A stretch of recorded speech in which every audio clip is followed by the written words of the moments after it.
Good morning, everyone. So it's, I guess, our last in-person lecture, and let me start by repeating a few things which I said I started, I guess, every lecture almost, for those who forgot or for those who didn't attend other lectures. So we're discussing relativistic scattering and its general aspects based on analyticity, unitarity,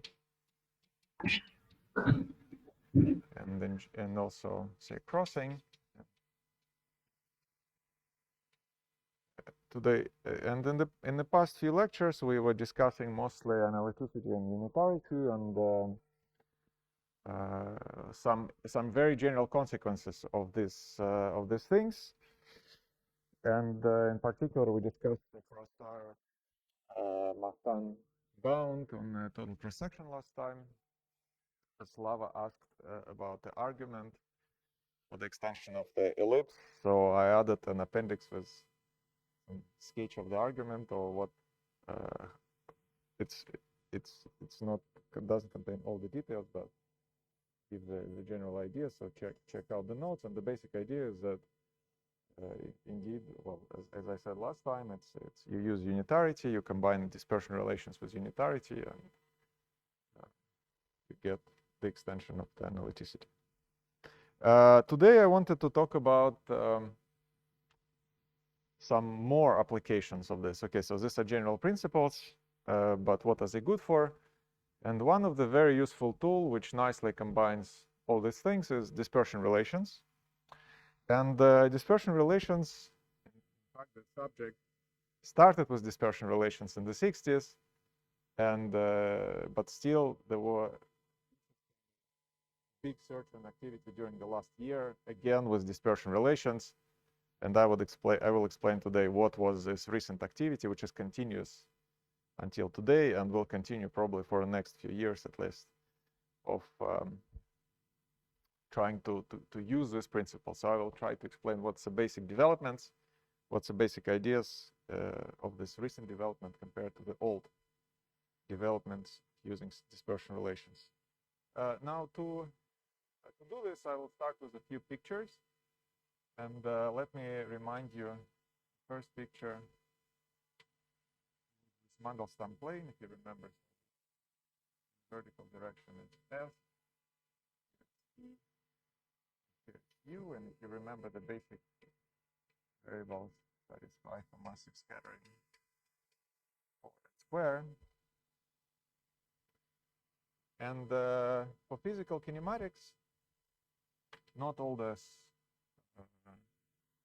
plane is accessible through the experiments, but only we have so this region, and this region. So this is called the natural S channel. And if you do the actual experiment, here you look at the process. Let's see, 1, 2, 3, 4. So this is called T channel. And here describes the process 1, 3 going to 2, 4. And this is a U channel, and it describes 1, 4, 2, 3. If you remember the starting point of this whole discussion, of this whole subject, which is the statement that these functions are can be reached as some considered as a boundary value or some limit of the analytic function. So here I chose it to be from the upper half plane, and this is then this analytic function is a function of energy and angle was our main topic, and we discussed where it's analytic. And here, similarly, you can imagine that there is another analytic function and another analytic function. And this is not OK. Now, a simple trivial fact is that imagine that you have a scattering, and let me, for simplicity, I'll discuss today scattering of identical particles.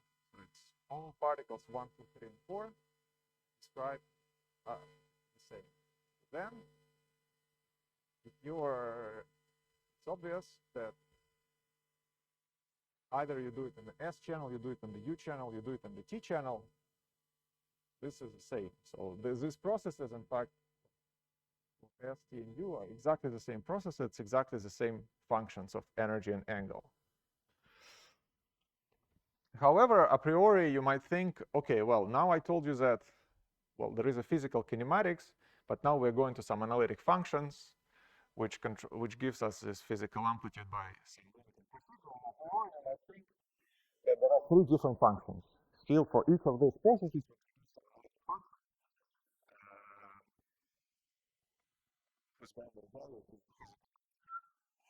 and the statement of crossing is that, in fact, there is only one analytic function which allows you to access all 3 regions. So what does it mean? It means you can start with this function t, say somewhere here, and there is a path in the space of these Mandelstam variables, how you can go, and let me do something, draw some picture. You can somehow go and land up here.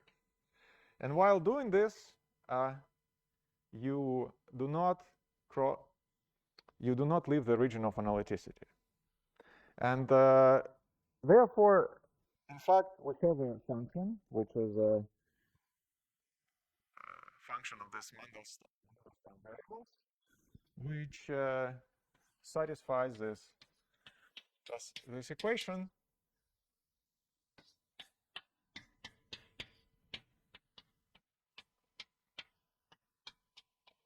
And by the expression of this equation is that it's if you take, say, the physical S or physical U or physical T, it's the same function, but it's also the function. There is a path which connects each of these regions. So it's not just that our function is trivial a permutation and the invariant, because these things describe the physical process, but it's really important that we have a single analytic functions which allows you to go between physical regions, different physical regions. And in fact, so let me draw a little bit, be more explicit. What do I mean by that? It means the following things, that let's say you have a function, this t of S and T, and you start with, if you remember, we discussed there is this unitarity cuts. So there is a cut in the S channel. So here S is larger than 4m squared. And here it's minus t. And put another cut. Then what I was just saying is that you have an analytic function with these 2 cuts. If you approach it here, say you describe the physical amplitude 1, 2, 3, 4. And if you approach it here, which is a I epsilon prescription for U channel,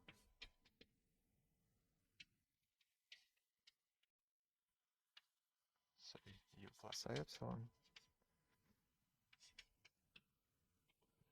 then you describe the amplitude in this channel. But this amplitude is the same as this.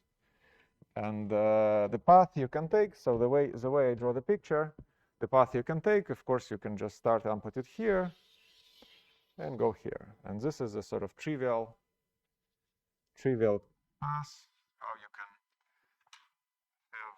go from one physical channel to the cross physical channel. As we discussed, there was also this property of Hermitian.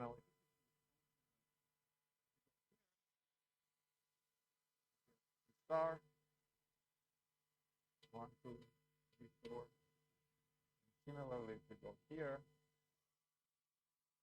we get C star.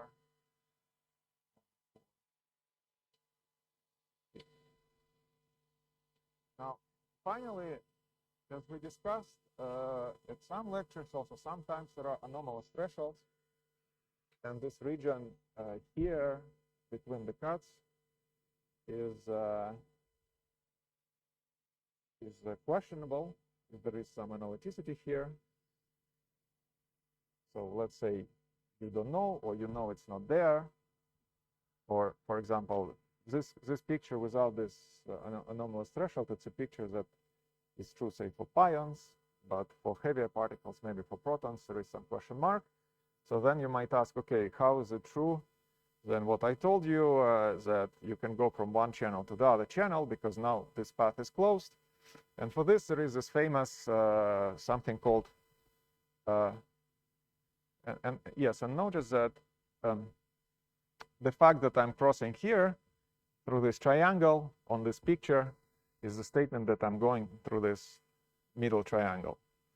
Now, if you don't want to go through this region, and sometimes this is relevant, there is a path which avoids this, which you go here, and then you go here. So, and this path is known as a Bros-Epstein-Glaser path. And this path always exists. Now, for me, Can I ask a question, Sasha? Please, yeah. Geometrically, why couldn't you just avoid the middle triangle by going on the left of the triangle? Why did you have to go around?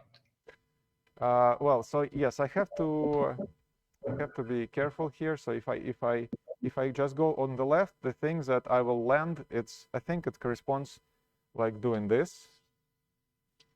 And so then you land with a T star. You land with a complex conjugate amplitude. So this would be the so what this path does effectively, it combines. We first go from T12, T34 to the T star 13 to 4. So this is this part, and then this continuation takes T13 to 4 star to the T14 to 3. So I think that's a basic idea. So that's the reason is that we go from through the other side to combine one path with this, with say U fixed, and then the same path with the T fixed, and we end up with the amplitude itself. So we do not end with some complex conjugate amplitude. So that's a basic, yeah, that's the answer. So for me today, I will not be, okay, these are important subtleties. I will consider the situation where this region is safe and there is no anomalous threshold. And this is a picture I want you to have in mind for today's lecture, is that we have an analytic function which has, say, for fixed t, 2 cuts. These cuts corresponds to physical processes in S channel, say, and U channel.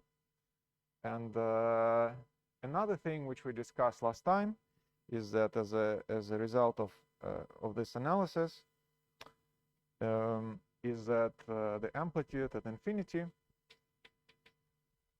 So if I take my amplitude and I take, say, square, and I take S to infinity, then this goes to 0 for t less than 4m squared. This was called 2 subtractions.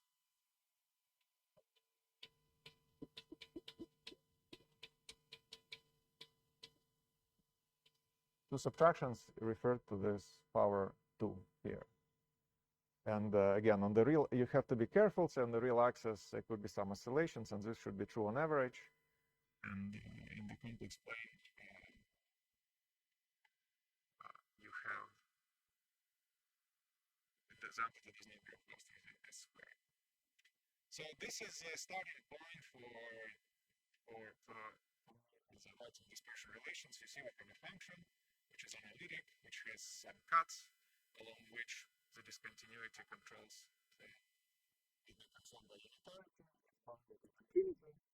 So we can now in this particular and try to get some knowledge to combine everything that we learned so far into one formula and then to bring some key hypothesis formula.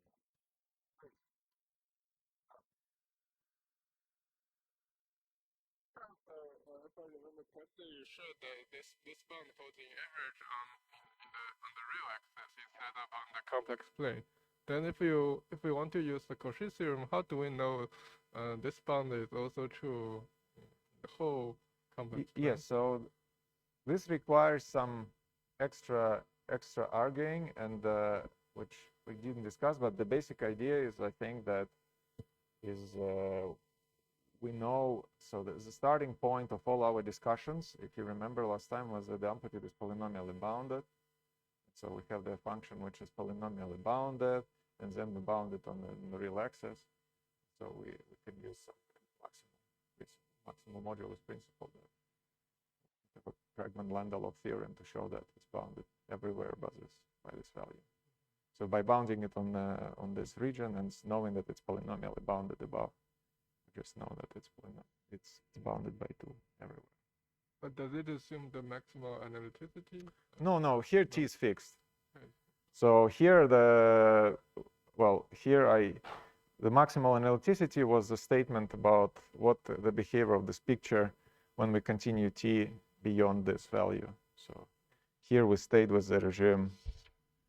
Essentially, when after you prove this Froissart bound, then you prove the starting from dispersion relations with n subtractions, and then after you get the Froissart bound, then it follows that the number of subtraction is 2. Mm-hmm.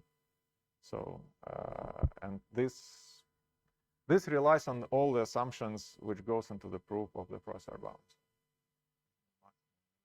Or there are some assumptions about the Lazy or temperedness that were already there. No new assumptions.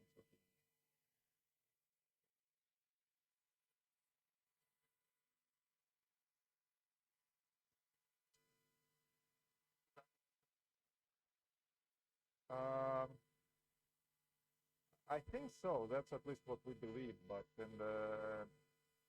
for the massless limit, I'm not sure it's a theorem, or I think we believe that it's true. That's, for example, we at least in all the papers on the subject and all the perturbative data, so everything we know about massless S matrices is consistent with that. But if we remove the assumption of a mass gap, no.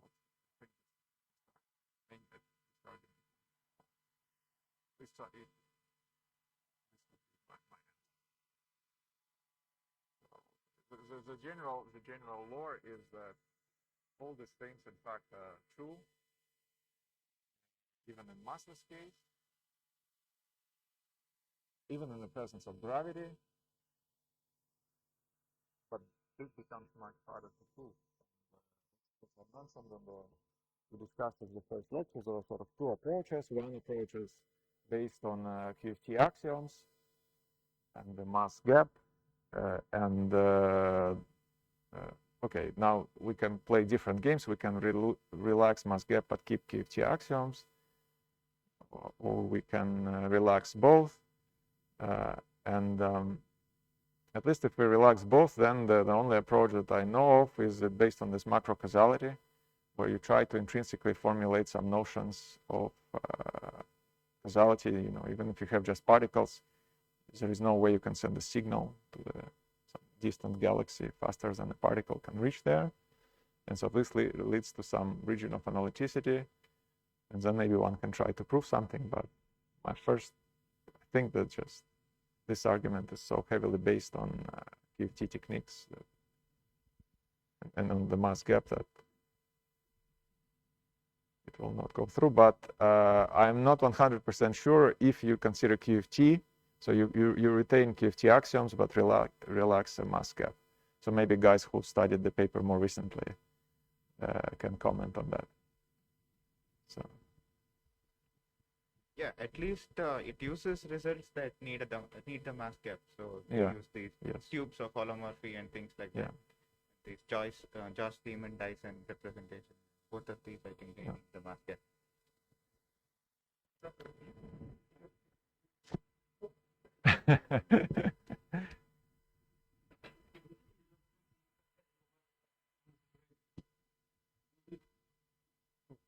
If you have elastic amplitudes in the sphere, you have massless particles. These amplitudes most likely will have an Frey division. Yes, then everything I say does not make sense. So well, it makes sense. Yeah, it makes sense in the sense that elastic amplitude will be zero. Yes, it's okay. We can either say that. I have in mind the situations where we take massless theories with massless amplitudes, where still this amplitude still exists. It could be say gravitational theory in d larger than 4, where there's no infrared divergence, so it can be some Goldstone boson, which would still make sense. Okay, so let me switch to now dispersion relations, and yeah. Well, it's a contour and it's in 2 dimensions. So here I move like this, keeping say t fixed, and then I fix another variable, and I do this in the other variable. I don't know how to draw it better.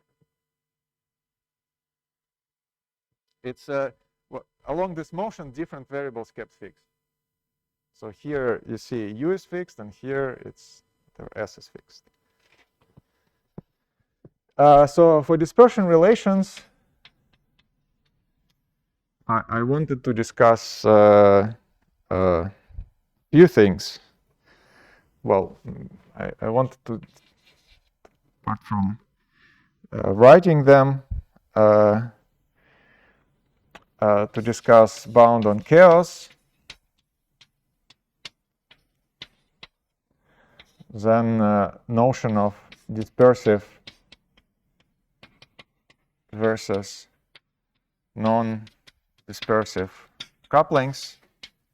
That's an important notion. And then bounds on Wilson coefficients.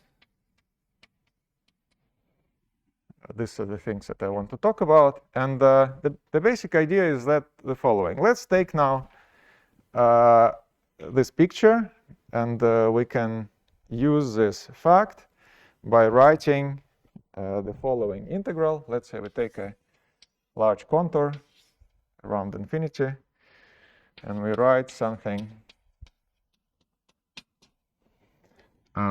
something of this type.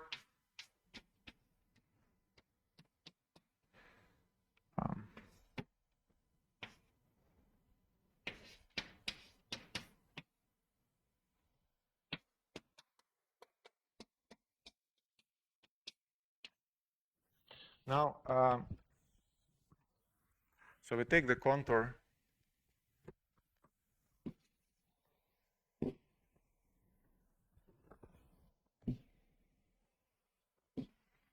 to the large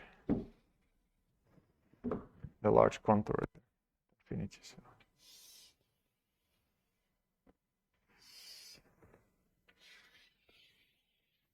And well, more precisely, we can also draw it like this. And, but this contour, let me draw it yet. So if I look at the contribution of this contour at infinity, because the amplitude decays there faster than divided by square, it decays. Then the contribution of this infinite arc, because I have 3s here, will be 0. This t over s prime squared goes to 0, and we have 1 extra s minus s prime. So this integral is 0. On the other hand, I can rewrite this integral So if let me now close this contour like that. So there is this infinity contour, which is 0. And there is a contribution from the cuts. And on the other hand, we can collapse, just deform this contour because the function is holomorphic. And here we can have poles. For example, we have a pole at s equals to s1, s equals to s2, s, maybe some extra poles. Doesn't matter. But the idea is then if we collapse this contour, the contribution from the poles is equal to contribution from the cuts. That's just the basic deformation. Message de la direction du centre. Suite aux mesures sanitaires définies par les pouvoirs publics, la disposition des salles des restaurants d'entreprise de Saclay a été revue. Avec pour conséquence une importante réduction du nombre de places assises. Le service de vente de panier repas est intensifié afin de privilégier la prise de repas dans son bureau ou une salle de réunion. Retrouvez les détails sur l'intranet.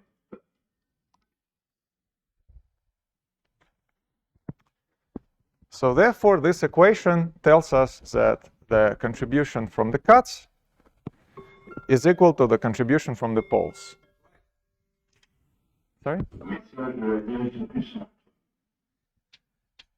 Suite aux mesures sanitaires définies par les pouvoirs publics, la disposition des salles des restaurants d'entreprise de Saclay a été revue. Avec pour conséquence une importante réduction du nombre de places assises. Le service de vente de panier repas en passé est intensifié afin de privilégier la prise de repas dans son bureau ou une salle de réunion. Les détails sur l'intranet.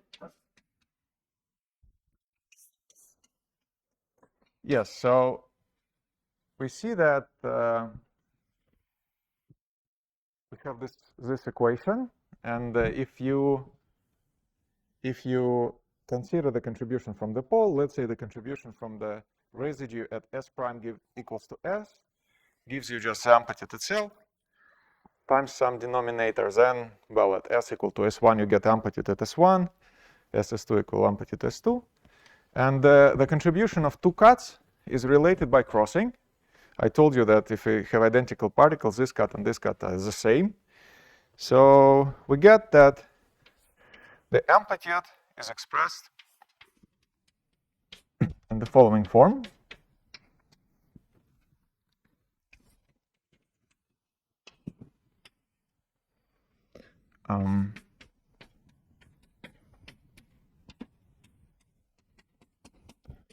Here we have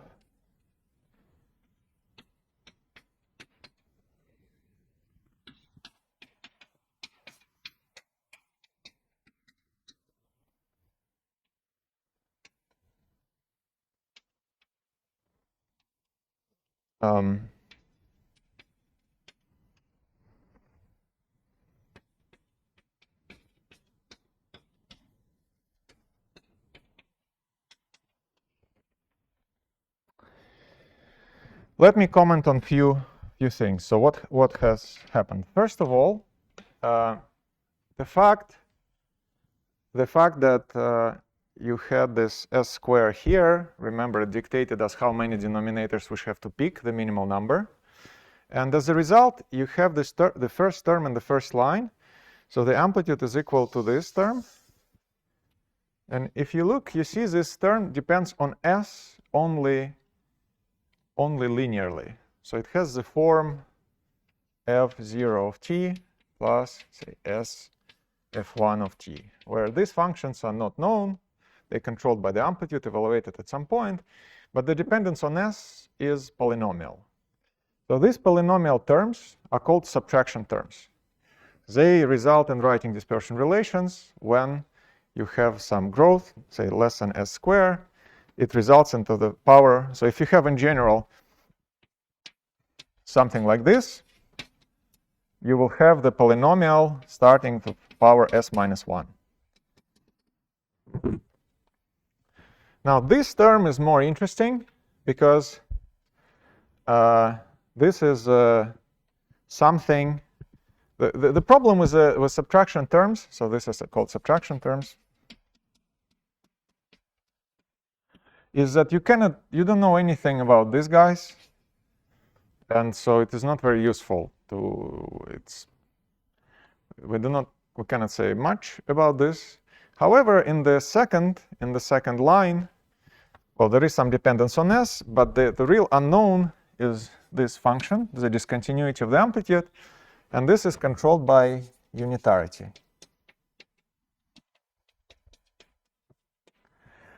Another comment that I would like to make also right away is that if you okay, maybe I'll make it later. Now, it happens to be so that this formula, this dispersive representation, is useful to learn various interesting things. And the first thing that I would like to discuss is what is known sometimes, well, it's historically, now it's called bound on chaos. It is this famous result by Moldasana, Schenker, and Stanford about the Lyapunov exponent in any quantum system. But there is an analog of this thing for scattering amplitudes. And the argument goes like this. In the context of quantum systems, it's a statement that if you have some out-of-time ordered correlation function, and you go to some large but not too large times, as a result of chaos, you get a Lyapunov growth, and this Lyapunov exponent, it cannot be too big. At the level of this discussion here, I told you here we discussed the behavior of the amplitude at very large energies, but you can ask, what about the transient behavior? Let's say you go to large, but not too large energies. How quickly the amplitude can grow?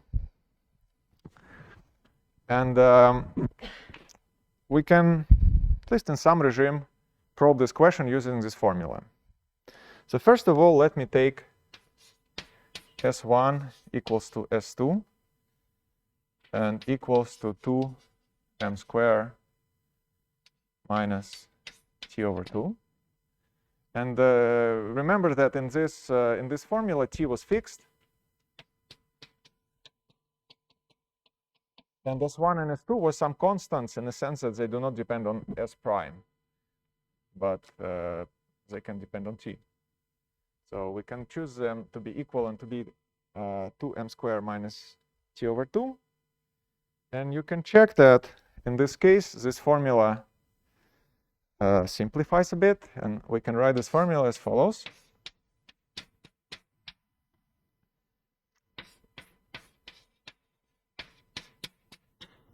And I hope, yes, this will also illustrate type of the games which we can play.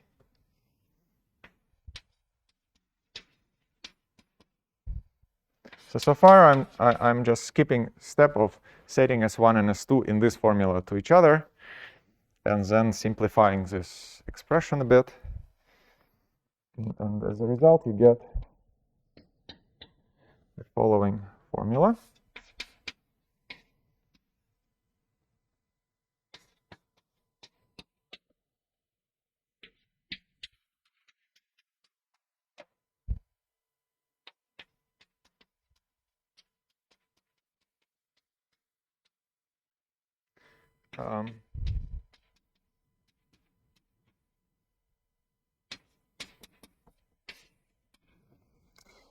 You see in this formula something which you can check, and let me make this comment, is that in this formula, this SU crossing, this symmetry between these two cuts, is manifest because I chose the subtractions to be also respecting this crossing symmetry. So if you change S to U, this formula is manifestly crossing symmetric. Here you see S to U crossing is obvious. You just exchange S and U. It's the same. And here changing S to U is the same because effectively it turns denominator into itself. And this does not depend on S. So it's a crossing symmetric expression. Now, the interesting thing starts. Let me just rewrite this formula a bit and introduce. This will be now just algebra, but there will be some interesting twist, I guess. So let me choose S to be this point plus some real value plus some IY. So this is simply a reparametrization. Sorry, yeah. Just a stupid algebra question. So when you took S1 to S2, so yeah. you have something like 0 over 0. Yeah, so you have a double pole. Hmm? So now you will have a double pole, so we will have to take as first derivative. But then this I chose S1 and S2 such as this first derivative is 0 as a result of crossing. Effectively, what we will do is we have something like f of x equal to f minus x, and when you expand it around 0, you have f some f naught plus x squared, and so the linear term is absent. So it's the particular t dependence that basically makes. Is it the coefficient of t prime? Yeah, it's important that I chose this point to be crossing symmetric. I chose it exactly in the middle between these guys. And if I choose it in the middle, it's crossing symmetric. So then you can, if you do this change, and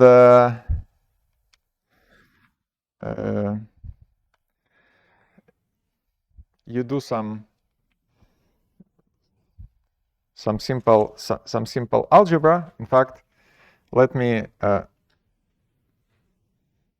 even set for simplicity here x to 0. So I'm just looking at S along this imaginary axis. So it's an unphysical S.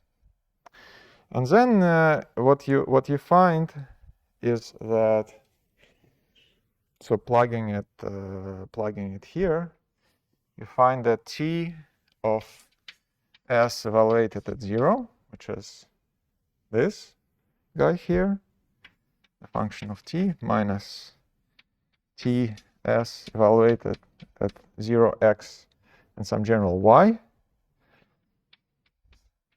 divided by y squared. This comes from this. I squared change the sign. I squared gives -1, so I flip the sign here.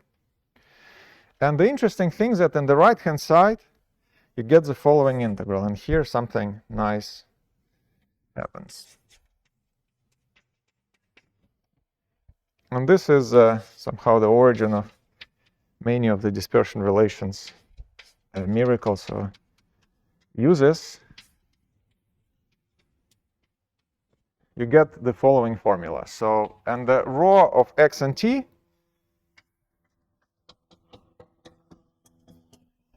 is defined as a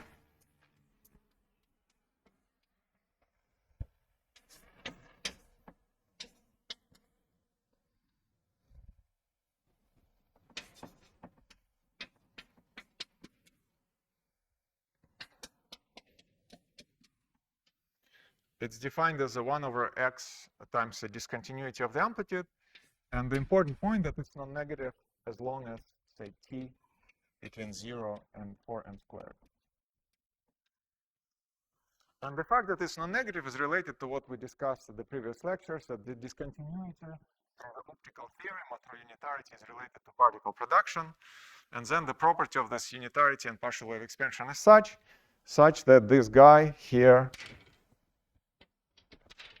is non-negative. So now you see already something quite nice has happened. We have this formula for the amplitude as a function of some non-negative density integrated over some region. And let me do some little rearrangement yet to get rid of this term. And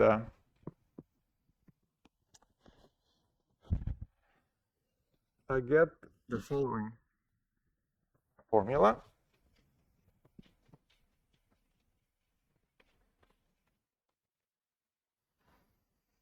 You can check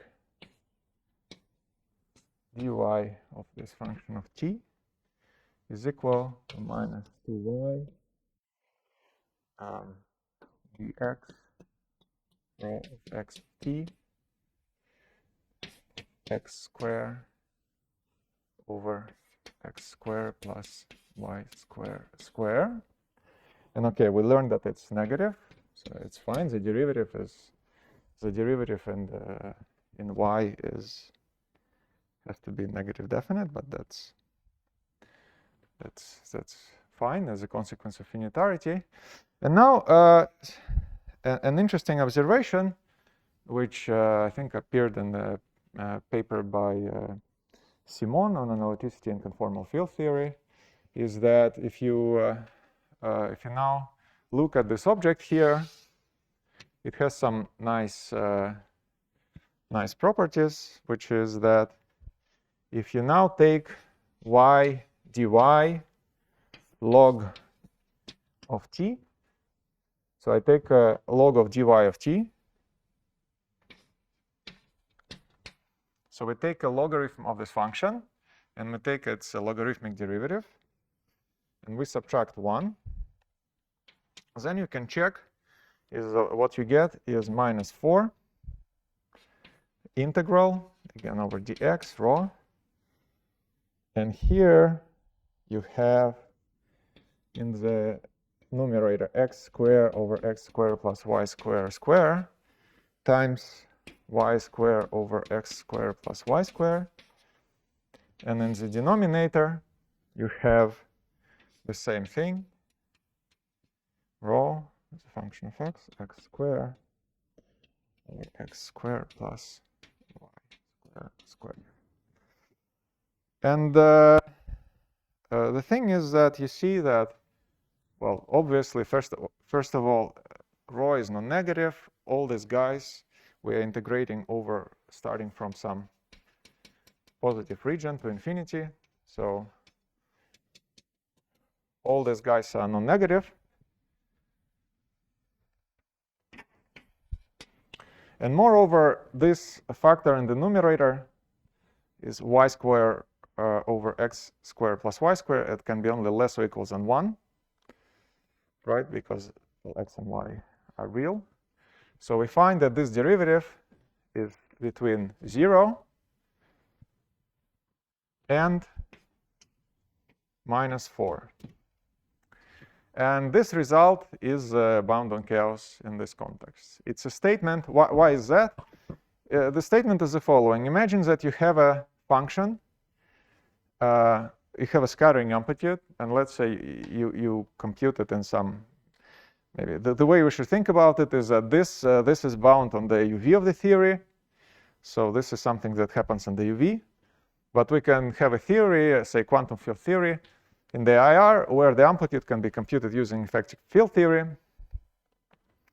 And then imagine that locally, as a function of energy, your t behave as a function y to some alpha. Well, then what you find from this argument, if you go through this, okay, this guy will be y to the alpha minus 1. You take the log, you get alpha minus 1. And then y dy simply measures this power. And what you find is that alpha is between 2 and minus 2. So as a consequence of unitarity and crossing, the scattering amplitudes locally cannot grow or decay faster than with this exponent. Now, why is that interesting? Well, one interesting fact is the following, is that we know, I guess, one famous theory which saturates this bound, and this is also related to the bound on chaos discussion, is weakly coupled gravity. So if you have a weakly coupled gravity and you compute an amplitude, you will find that it behaves like y square. But of course, gravity involves massive particles, massless particles. And here I'm talking about massive theories. And for massive theories, but there is an interesting question, I think, to ask, which is that there is a Weinberg-Witten theorem, which says that if we have a quantum field theory, if we have a local stress tensor, that, yes, it says that there couldn't be an emergent gravity in quantum field theory. So Weinberg-Witten theory starts from an assumption that by saying a quantum field theory, we mean we have a local stress tensor, and then it derives that if we have a local stress tensor by a simple argument, there couldn't be a graviton on the spectrum, so gravity cannot emerge from a theory with a local stress tensor. However, an interesting question to ask is that, okay, imagine that we do not have maybe gravity, but we have a theory with a very light particles, so maybe m can be really, really tiny. So for all the experimental purposes, it's not too big. But can we have some gravitational like quantum field theory which saturates this bound? Because if we have a quantum field theory which saturates this bound, it effectively will behave like gravity. It will lead to time delays and at low energy, for low energy experiments. And so I think it's an interesting question if someone knows such a quantum field theory. There is a comment.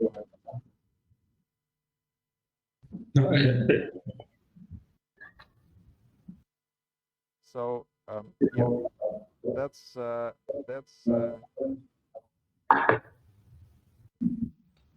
Can I? So it's a hypothetical question because if you want to use this field theory to replace real gravity, there are quite a few other conditions that we have to watch, right? That's right. So it's true. So here I'm more making an analogy and saying, okay, Weinberg and Witten showed something. If you want to have a massless graviton, then you cannot have it if you have a local stress tensor in the Lorentz invariance. However, you can say, okay, well, maybe I don't want a massless graviton, but I want a mode, or I want interaction such that it grows with energy as s square, because in the scattering experiment, it will exhibit some of the gravitational features. It will exhibit time delay, for example, something which usually gravity exhibits. And so here I'm asking a weaker question. So here, for example, we cannot apply the Weinberg-Witten argument, which is because mass is non-zero. However, it's a kind of a more dynamical question in the same spirit. Can we have a quantum field theory which saturates such a bound on chaos and is UV complete? So that's a question I have in mind. And I don't know, maybe it's this argument, well, I will come back to it. So maybe it's a very crude bound, and by putting something more, making more assumptions, one can show that how close we can come, or maybe one can cook up immediately a model where it's true, but I don't know such a model. Question.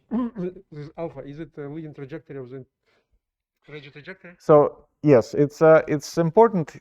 This is not the true Regio limit. It's a little bit like, so the true Regio limit is this. But I imagine that we have something like planar gauge theory at strong couplings. Then the Regio intercept on the planar theory is 2, but in the non-perturbative theory it's 1. So this is the same. So this I imagine is something like a planar Regio intercept. So it's. But you said in the previous lecture that Froissart bound give you much stronger restrictions on the. Well, Froissart bound is this essentially. This is Froissart bound. So I already used it. And Froissart bound is an asymptotic statement. For example, at LHC, cross-section looks like it violates it, but it's consistent with this. It's alpha 1.08. Yeah. So the crucial point here that this statement is local. It's transient in energy. So Froissart bound is a bit formal because how do we know that the energy is already asymptotically large? And the point here is that this is a transient energy, so if we do it, yeah. Wait. Just to understand correctly, this bound only holds for small y, right? Sorry, for what? For small y compared to say. Because here you from the equation on the right you derive some property of the derivative of t. It looks like it only holds for y very small. Is it correct? So here, I think from going from there to here, no approximation has been made. No, from here to the first line. Yes. To the left. Yes. Okay. Sorry. So this equation is exact. This equation, I haven't done any approximations. So here I already introduced some toy model. So I'm saying, imagine that locally it behaves like y to the alpha. Then if I plug this to this equation, I get this. But what about the first line? This one? No. This one? Yeah, this one. This is an exact. Yeah, so if we take the y derivative of this equation, we get just this. Okay. Yeah, sorry. Yeah. So this was... no, why? Why not?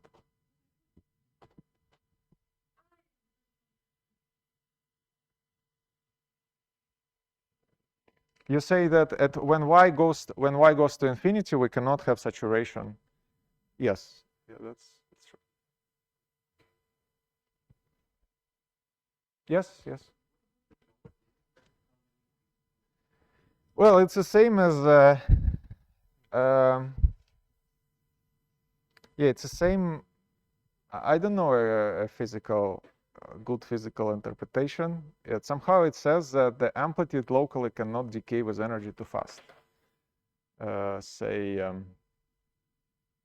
in the usual discussion of bound on chaos, I think they also in fact have absolute value.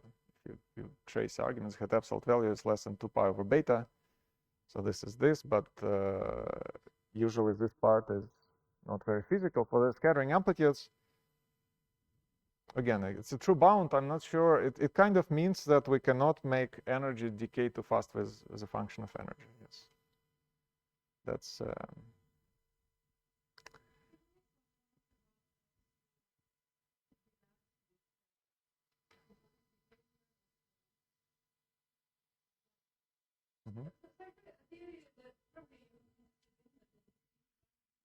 Yeah.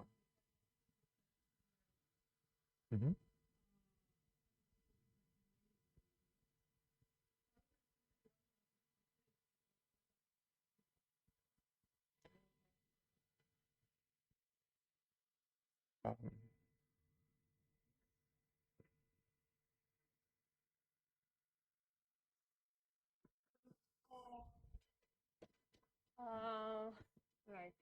But okay. So suppose that you wanted to relax this relation to.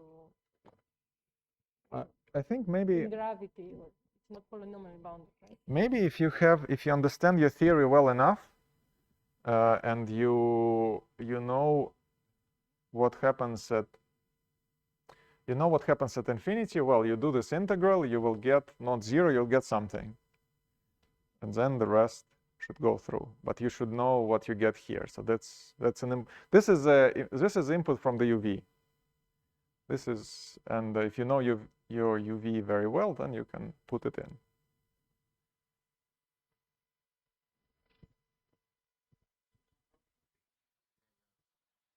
Yes, exactly. So now we are coming to this. So this the basic why dispersion relations are interesting is that the equations of this type, which I wrote here as 0, and cut plus poles. More generally, the equation takes the form IR plus UV is equal to 0. And by this we mean that, let's say we know some we perform some physical experiment up to some energies. So we know our theory here. Let's say it's an energy of collider experiment. So we know what's happening here, but we have no idea what's happening here. And why dispersion relations are useful is that they allow you to, we don't know what happens here, but if we assume some basic principles, we know that whatever happens here, its theory will be unitary, and it will be crossing symmetric, and it satisfies this bound. And then, therefore, we can try to see how putting this in here affects the possible corrections to the theory which we already know. And that's a basic game. So that's something I would like to talk about next. The analytic structure in how do you know there's no branch cut in the So again, this is what we were discussing for a while already. The starting point of the subject. Okay, let's say first discuss something. First, we start with basic axioms, try to derive what happens here. And then this analytic structure is a non-perturbative analytic structure. So if you accept the basic principle, then it just does the statement. Now, if you have say gravity, you can say, okay, then you don't have QT axioms. How do you know that there is no crazy here? Well, this hasn't been, to my knowledge, fully rigorously been established, but the basic intuition is exactly the same. If you have some random singularity in upper half plane, it will lead to violation of causality. Remember the signal model.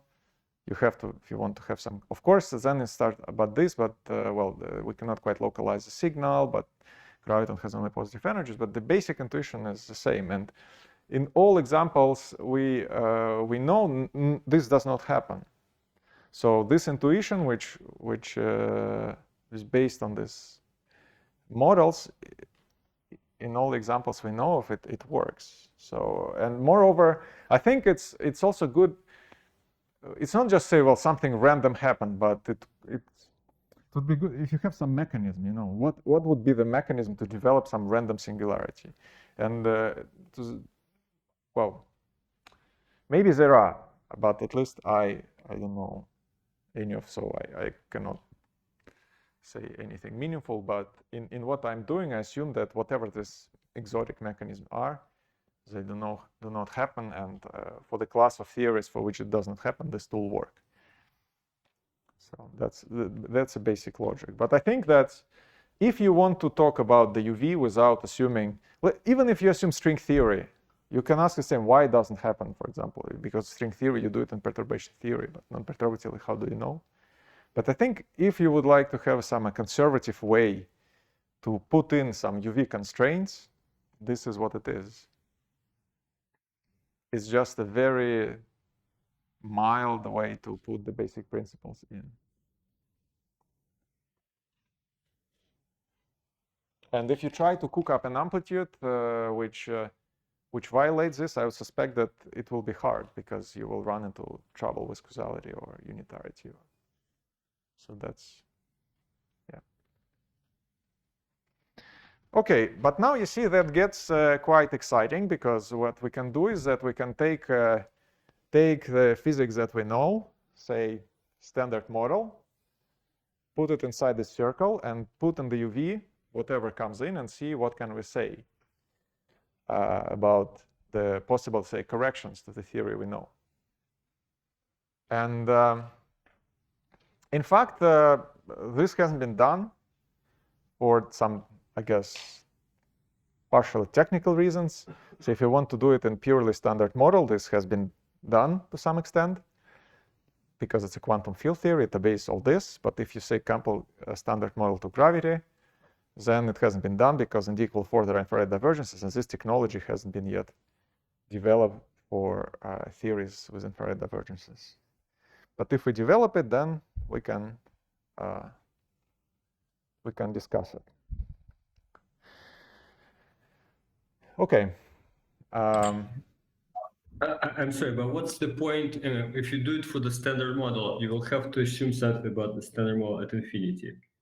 If you say assume, I don't, I don't see very much playground for this sort of game, which would be phenomenologically interesting, because we know all about the standard model, so we can just compute in many cases. Very good. I would agree with that, but I think that if you take standard model and couple it to gravity and assume that it is true also in a standard model coupled to gravity, at least I think there are some new things which you can access. I was planning to cover it, and okay, yeah. So I'm slowly building towards this statement, but so far, as well, Slava pointed out, okay, maybe this is phenomenologically is completely irrelevant. So let's just look at let's just look a little bit more carefully at what type of. No, it is relevant phenomenologically, but you shouldn't be talking about the standard model. You should be talking about some hypothetical, for example, theory which agrees with electroweak standard model at low energies, and maybe at high energies does something completely different, and then would be interesting. But if you just do the standard model, then it's totally. Sorry. That's what I had in mind. That you have something here that you know, and there is say nothing else, and then you can add whatever BSM you want, and then depending how you add it, at which energies, these structures are still robust, and then we should all these bounds that we are deriving should be still satisfied.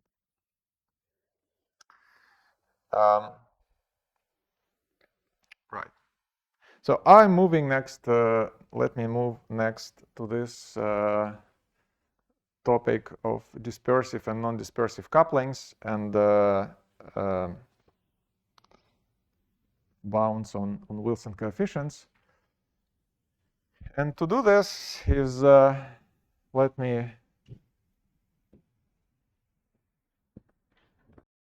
let's extend a bit upon this connection, and I hope to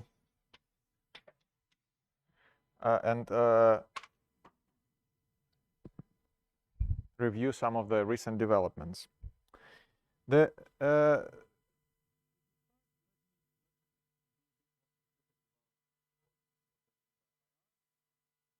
the transition is slightly not smooth, but for simplicity, I will, to simplify my life, I set m to 0 now. As I said, that we believe that this toolbox of dispersion relations is still correct, and for me, I will be doing certain games, and m equals 0 will be just simpler. In principle, I think you can do the same thing with m not equal to 0, if you want. Then, by IR, we can imagine that we have some effective field theory, which is parameterized by some effective action.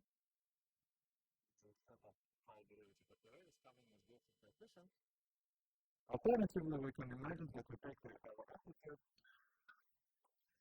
and we expand it at low energies, so low, small s and t, and the expansion, let me write first the simplest possible things. So we can have something like phi cube, we can have something like phi to the 4, we can have something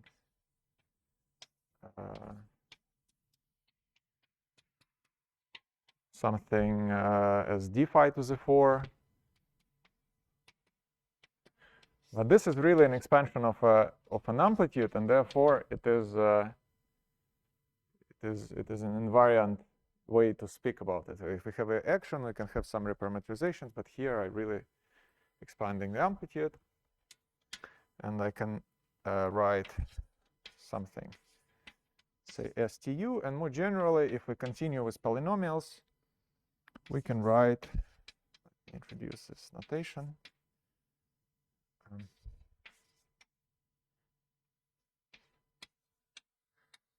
where sigma 2 is effectively this guy, and sigma 3 is effectively this STU. So it's a polynomial in terms of sigma 2 and sigma 3. So sigma k defined minus 1 to the k, sk plus tk plus uk. Two things. First of all, note that this amplitude is manifestly crossing symmetric. So if you shuffle ST and U, it is manifest, and we expect that whatever effective field theory we have, it will respect this property. And second, note that I assume that this expansion makes sense. And okay, this is true in a gap theory, but if I have a gapless theory, then you can imagine you have logs starting at s equal t equal to 0, and in principle this expansion will not hold. And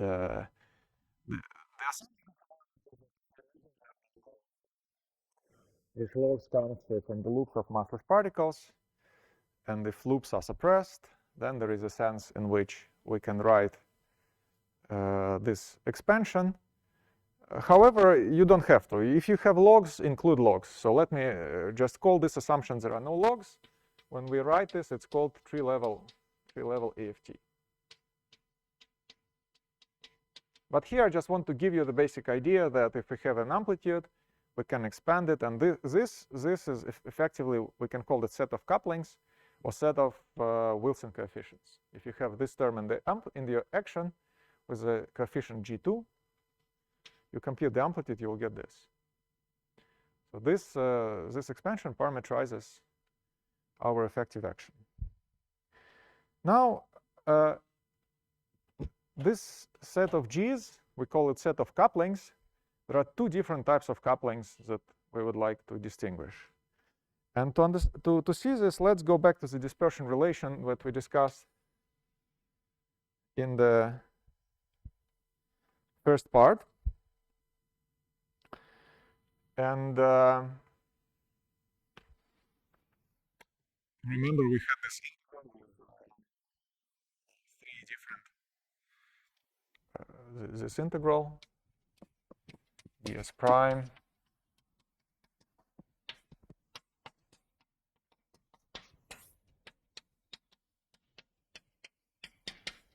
so let's play this game again, and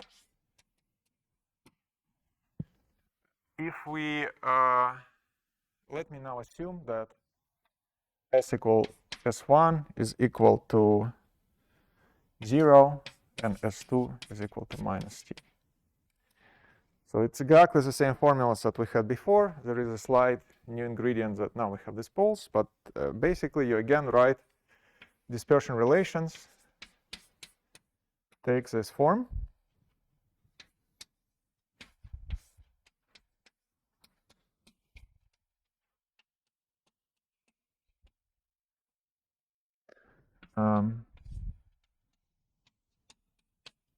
This was, remember, coming from subtraction. And second thing is the contribution of discontinuity. And if I assume that you have some gap,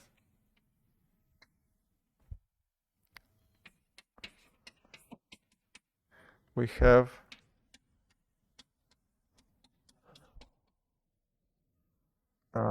this formula.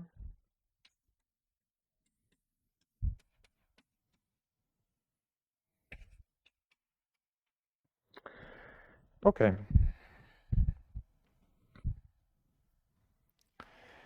Let us now stare at, and if we can think of this as a formula coming from the UV.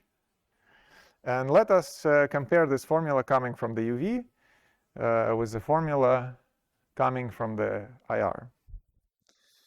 Now we see that here in the UV, the interesting part that we were using, say, in the last time to derive bound on chaos, we were using unitarity. So we were using this part. This is interesting. And if we want to derive some bounds, and that's how it is done, we want to derive bounds using this representation. However, you see that in the first term, in the first line, there are subtraction terms, and for those we don't know anything. And if you compare, and there is a first term, which also you see does not, it's written here explicitly, it does not come from the discontinuity. Therefore, it is natural to divide two couplings into question.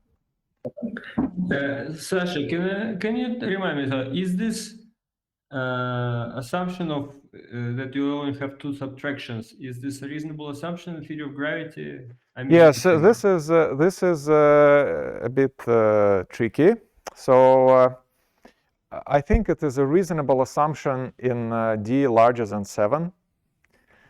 In d between 5 and 7, it is reasonable to take, I think, something like 3 subtractions. But the story, yeah, let's say it's reasonable in d larger than 7. If we go to 6 or 5, then things get a bit more complicated, because then for it to be reasonable, you might need to smear with this wave packets in t. So what happens is that I think that the right statement should be whenever the amplitude exists, if you take dst and you take smear it with some wave packet, integrate it from t0 to 0, that this guy will have 2 subtractions in 5 and higher for certain choice of psi. In d larger than 7, you don't have to do that. You can just take the amplitude. And this is based on the picture which we discussed the other day. But when we discussed derivation of Froissart bound, it was a rigorous derivation. There was a derivation based on impact parameters.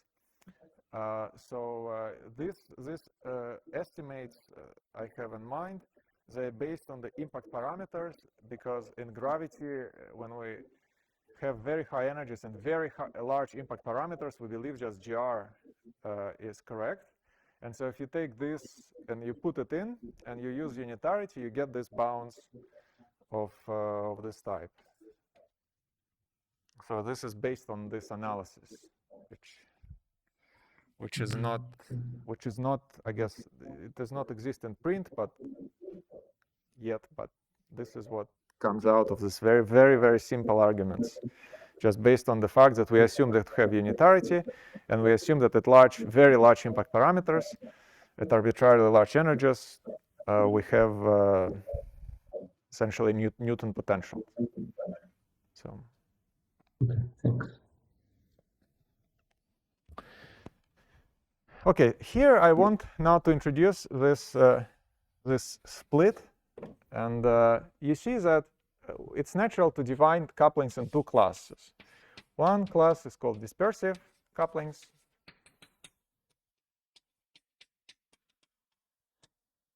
and the other is, well, non-dispersive.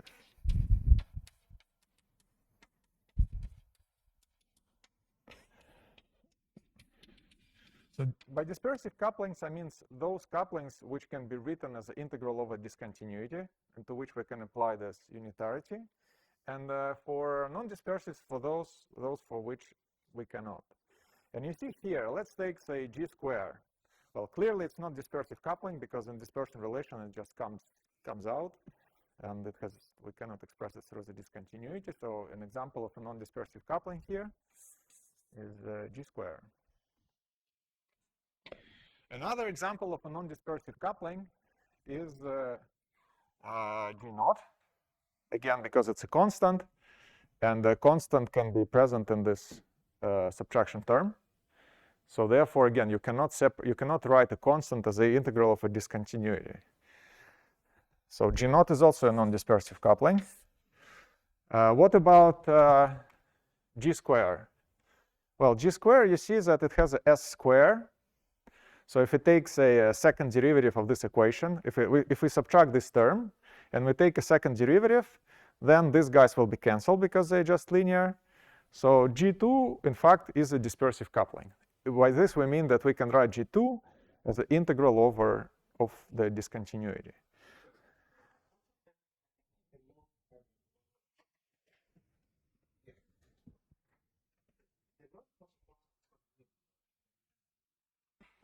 across its cut. It's Yes. a 2 pi I. So Yeah. can't we write G0 as a discontinuity of the log? Okay, so the idea is that this is a dispersion relations, and it is what it is. Now these are unknown functions, and the question I'm asking is that on one hand you have this formula, and on the other hand you have this formula. Can you write a formula, say, for G0 with the integral of a disk? It's not like you want to cook up some function. I mean, of this disk. Oh, I see. Yeah, okay, yeah. Okay, makes sense. We see that in fact G square and G0 are non-dispersive couplings. There is no representation for them in terms of discontinuity. So using the arguments with dispersion relations, we cannot say anything about the value of these couplings, and all the other couplings are in fact dispersive, which means that we can write for them some representation in terms of the discontinuity. And just something to keep in mind, that all the bounds that people ever discuss, they only apply to dispersive couplings so far. So if you don't have dispersion relations, these tools do not work. And therefore, so if we think of this phi as being Higgs bosons, then for the cubic and quartic couplings, you have nothing to say. So, okay, now let's review what can we say about this dispersive couplings. Is there any question about that? Yeah. Dispersive couplings always appear at low orders in perturbation theory? Sorry? Are the non-dispersive couplings sort of always easily accessible in perturbation theory? Like in your example, they seem to be? Non-dispersive couplings. Well, if we have a perturbative description, so we can write this expansion, and let's say if we know the parameters of the cubic and quartic coupling, we just know what these numbers are, so they're easily accessible in this sense. In fact, say, I guess for the Higgs boson, this is the ones we know best. But if you measure them, and I cannot tell you anything about it from all these considerations, that's just end of the story here. There is no any formula which expresses these couplings as something coming from the UV. That's just taken. And if there is no such a formula, then the technology that I'm using does not apply, and so I just cannot say anything about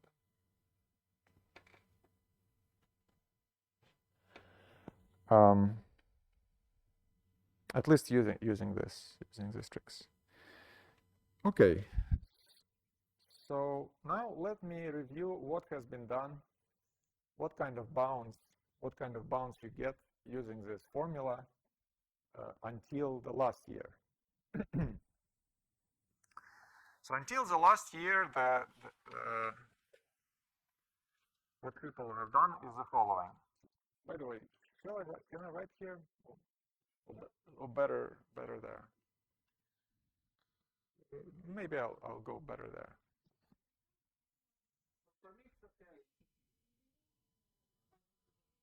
Okay, I'll do it. So, okay, I will do it here then.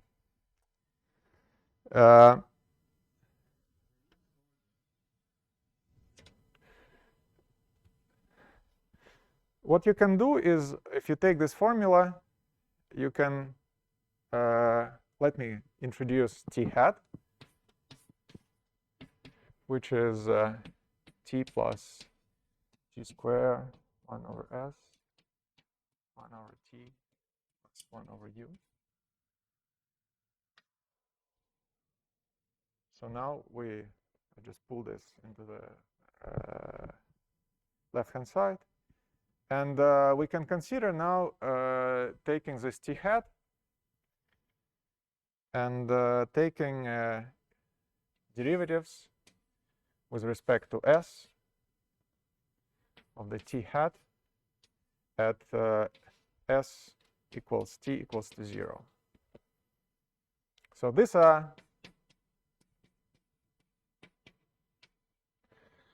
are some couplings. So if you have your Lagrangian, if you have effective field theory, you can just go here, start taking the derivatives, setting S and T to 0.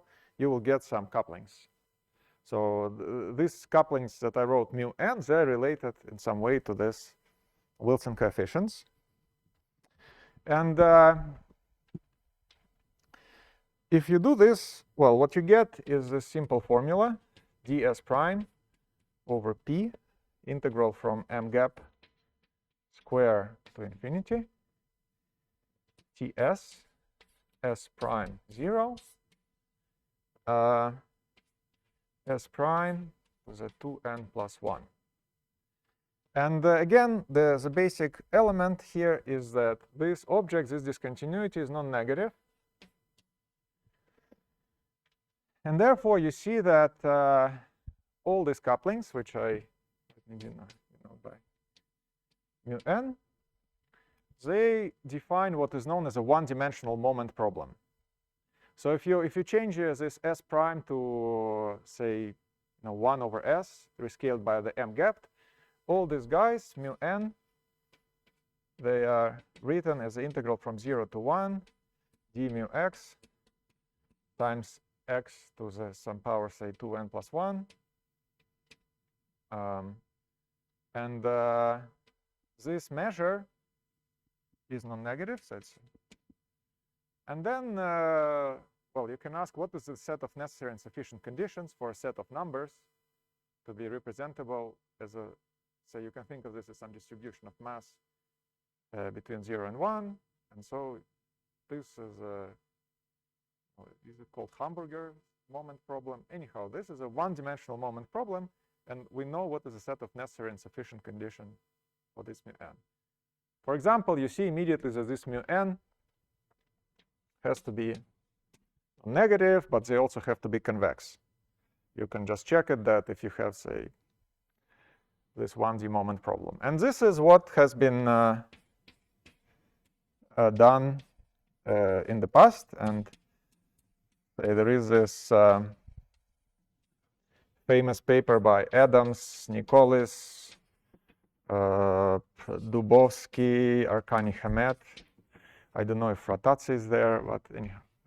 So there is this paper which does this bounds, and that's what people discuss in this context before. So again, we start with dispersion relations.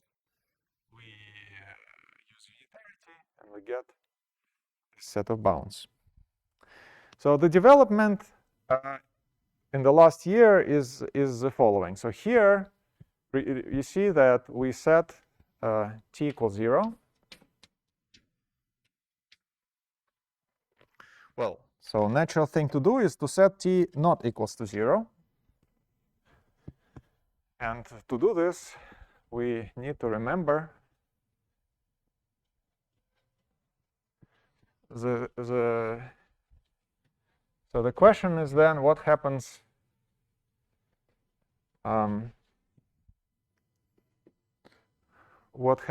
if we set t not equals to 0? And well, to do this, we have to discuss a bit and remember what happens with this object, which we are constantly exploiting the properties of this object that is non-negative, etc., at non-negative t. And if you remember that in the previous lectures, we had this formula for this object.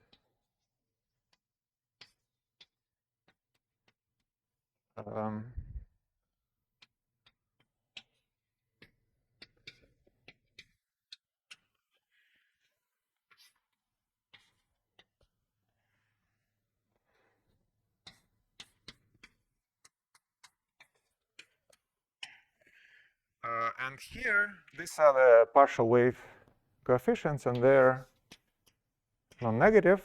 And when we set t equals to 0, well, we get that this whole guy is non-negative. And for non-negative t, we have these Legendre polynomials. Now let's try to turn on non-negative t and see what happens. Well, to see what happens, we need to understand what happens to Legendre polynomials. And well, here let me write you. And let's say here we were playing this game of expanding things at small s and t. So let's try to see what happens to this Legendre polynomial. Recall that this s prime is we are integrating over. So we want to expand at small t, which reduces to the following fact. We want to take this on general d-dimensional Legendre polynomial, 1 plus x, and we want to reduce it to expand it at small x. What you find is that something like this. It's this calligraphic j square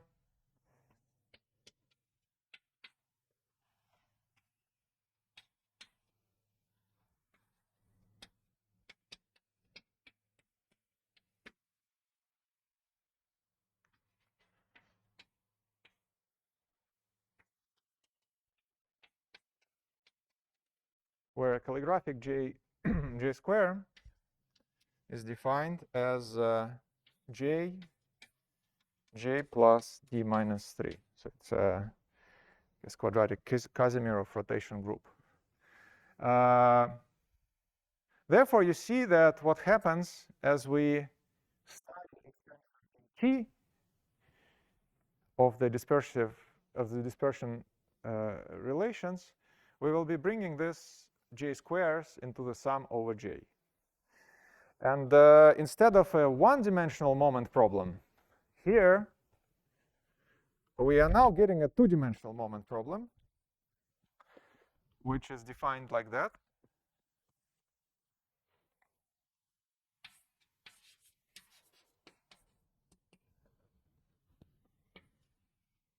Have sum over j,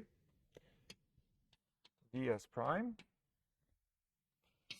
s prime to the m, some rho j of s prime, which is, again, as a consequence of unitarity. This is non-negative, and this is nothing but the product of this nj times imaginary part.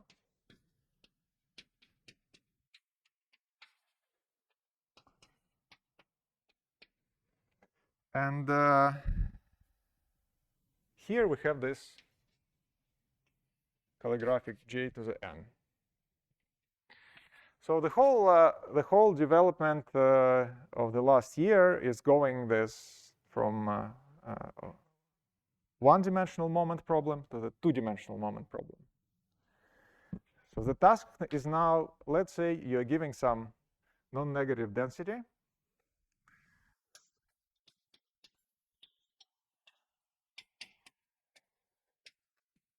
And you're asked, what is a set of necessary and sufficient conditions for these numbers to be representable as a set of these moments? And in fact, so there is I guess depending on the details of this 2D moment problem, sometimes the set of well, the set of necessary condition is known. The set of sufficient conditions, in fact, I'm not sure now exactly what is the status. There was this paper by Yuting Huan and collaborators where they explored that. But the basic point is that you can write a set of conditions which are necessary and ideally which are sufficient, and the set of necessary and sufficient conditions for this set of numbers to be representable by this sum. It's what we had there, that all mu-n's have to be negative, all mu-n's have to be convex. And here, the set of these conditions, which we learn from ZHIBOEDOV.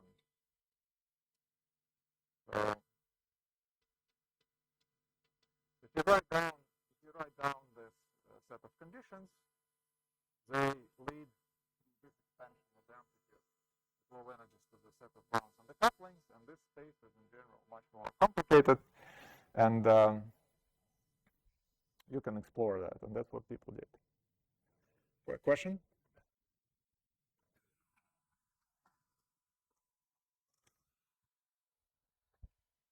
Yeah, so you're you're assuming it's this tree level approximation, right? Because otherwise, because of the logs, this partial wave expansion will not converge when you take t slightly positive. I mean,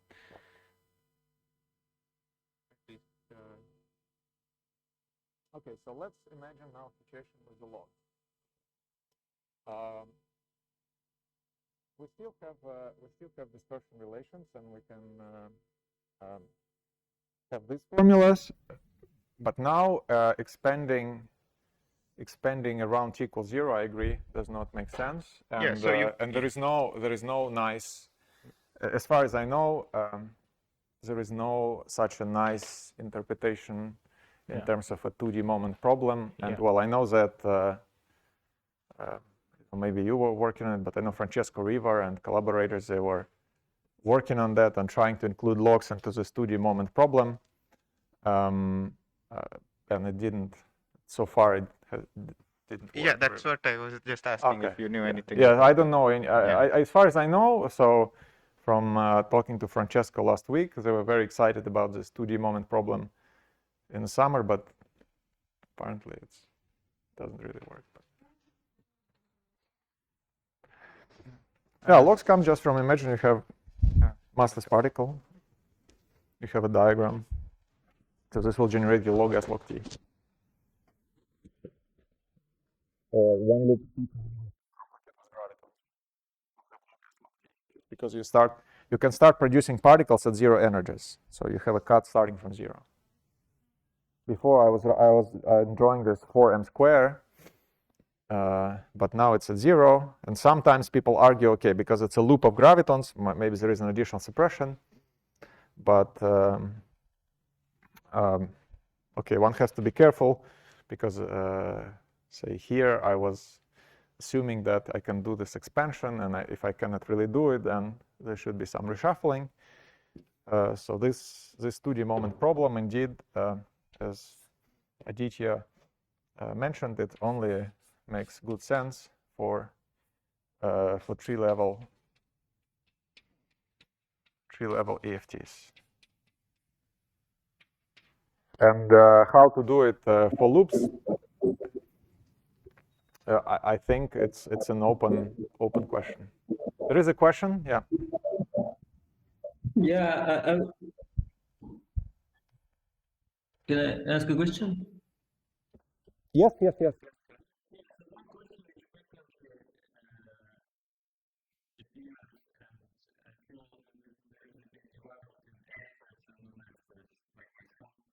Is that when this tree level 50, so in the end, we are not interested in tree level 50. We're interested in situations when this tree level EFT, sorry, I said EFT,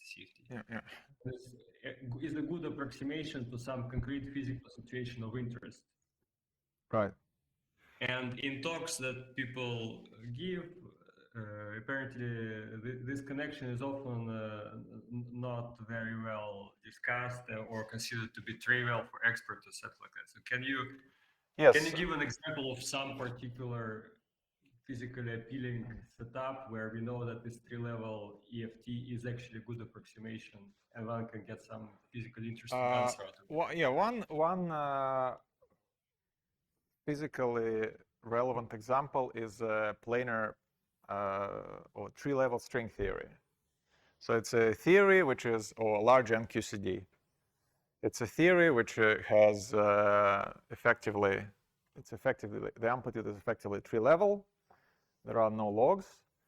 And so everything I said works for tree level amplitude. So for Virasoro-Shapiro amplitude, for, I guess, scattering of glue balls in large NQCD, this is supposed to work well. Now, next step, people say, okay, now imagine that it's not exactly... For string theory, what is the imaginary part that you're going to put? It will be a sum of poles, and at the positions of the poles, there will be some of Legendre polynomials of finite spin. So it's gamma minus S, gamma minus T, gamma minus S minus T. We take a residue, say S equals N. We get the product phi plus over 3, I from 1 to N. And we expand this in Legendre polynomials. And in the level of this formula, it means that T has a delta function. And at this delta function, this sum will truncate at some highest spin. So this is a tree-level string theory. But once again, I mean, you're saying we can obtain some answer about string theory, but for which quantities this tree-level string theory is a good approximation to the actual amplitude. And unless you know that, the whole exercise becomes a bit of a mathematical game. Right. So the next step is then that we include loops, and I think the basic intuition, at least the way I understand it. Let's say we take a string theory or weakly coupled gravity. Let's take first string theory, and then we try to define this high derivative coefficients, high derivative operators, and say they will be expansion in alpha prime. Now, in principle, when we include loops, if the string coupling is very small, the intuition that the correction to this coefficients should be small. Now, what precisely it means, because we have to define the couplings now, maybe some residues at slightly complex points or something like this, that I don't think there is a good answer, which at least I'm not aware of. So I would say that at this point, the claim is that it works for planar theories, and then there is an expectation based on the physical pictures that loops are suppressed, that somehow this correction should be in some proper sense, maybe with some reshuffling, small for the full theory. However, what exactly is proper sense and what exactly is this reshuffling has not been spelled out to the best of my knowledge. Unfortunately, that's all I can say. It would be good if someone does it.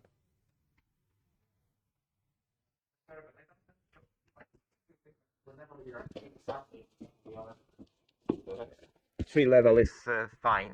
So, well, yes, you have to worry about that. If you have say lambda plus lambda square log s over s naught, what does it mean to expand at 0s?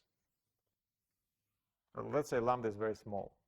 right, so but we don't have to expand at 0s, yeah? We could expand exactly. at If very you small expand, mass, yeah? you can expand around any s. Exactly, I agree. But now you will get some expansion of the amplitude, but say you will not get this 2D moment problem, but maybe you get some trivial reshuffling of that. But at least I'm not sure what exactly you get. But the idea is indeed, if we have some logs, then we define our couplings as an expansion around some point in the complex plane. But then the question is that, let's say we derive some set of bounds using these techniques, and then we go to these points. What exactly is the deformation of the bounds? Like, what exactly is a set of bounds? And I think the intuition is that, okay, this should be a technological question, because this structure of Legendre polynomials and positive spectral density is there. So, okay, well, here we use it maybe in some very simple way, but it is there, and the set of constraints that comes from them is there. Now it's a question of how do we extract these constraints. And so at least to me, it seems like that's more of a question, yes, how exactly we formulate these bounds. But the fact that these bounds just follow from unitarity and Legendre polynomials and crossing equation is just correct. And so, okay, we have to work more on extracting and formulating the best way to think about these bounds. But this structure of Legendre polynomials and the densities, it does not depend on logs versus no logs.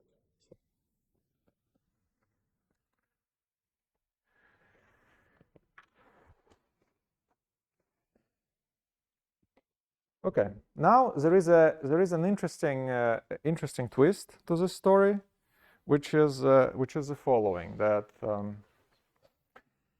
if you remember, when I wrote the IR expansion of the amplitude, it was manifestly crossing symmetric. And on the other hand, if you look at the dispersive representation of the amplitude, you see that if you reshuffle, say, in fact, in this way, it's not even manifestly crossing symmetric with respect to S and U, S and T, but if I take, say, if I subtract this term and I get rid of the subtraction terms, which I can do by simply taking the second derivative, then the crossing between S and U is manifest. However, the amplitude is also symmetric under the exchange of S and T. And this, if we apply to these equations, leads to an interesting constraint. So there is one more crossing equation that we haven't used. And this equation, you can call it the dispersive crossing.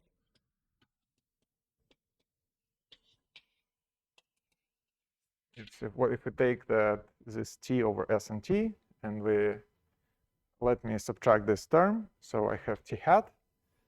And I can also, for simplicity, take a second derivative with respect to S and with respect to T. This is a crossing symmetric operation. So this is equal to S equal to T. Now, if I write this equation, let's write it using this formula. Well, we will get something which acts on this discontinuity. So let me write it as an integral of a disk. And this relates to the same guy, integral of a disk, where we have exchanged S and T. And now, if you remember that the set of what is the information which is contained in this discontinuity? Well, the information is in this row. What is the physical meaning of this row? The physical meaning of this row is that if you have your two particles, and let's say they collide with energy S prime, they can form some set of state, say some state X with a mass square equal to S prime and spin J. And there is some coupling here, you can call lambda. So this rho J of S prime just measures sum of all such states with this mass and the spin, and you take a square of a coupling to this state.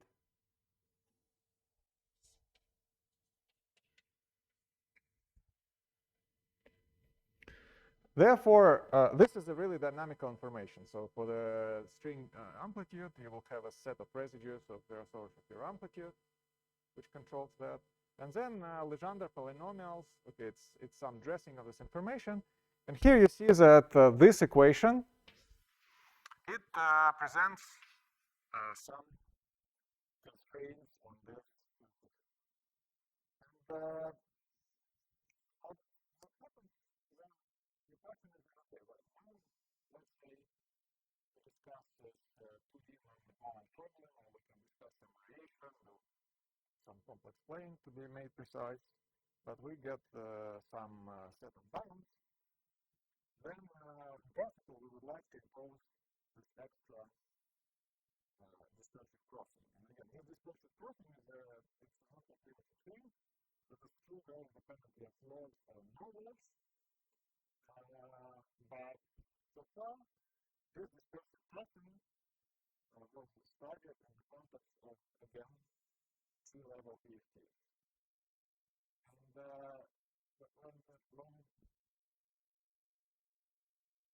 when you do that, things simplify for the following reason. Let's say you take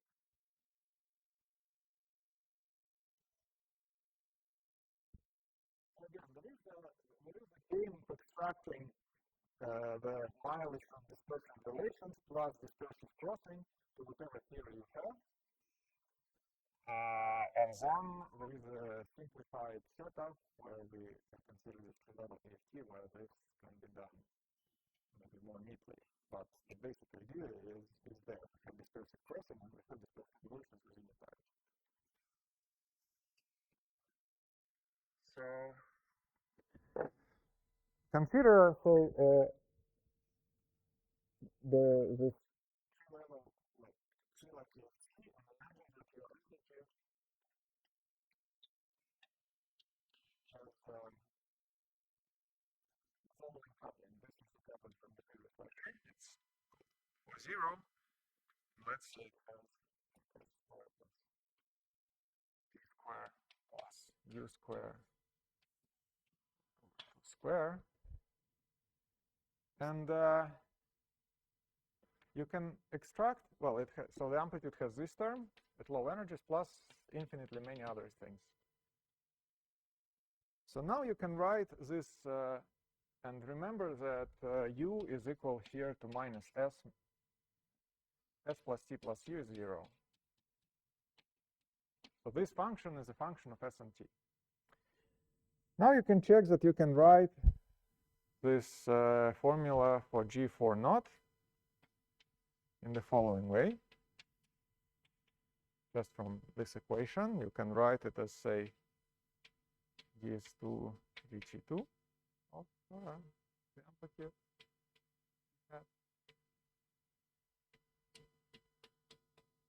At s t equals to 0. Or alternatively, you can write it as taking the third derivative and say the first derivative in t.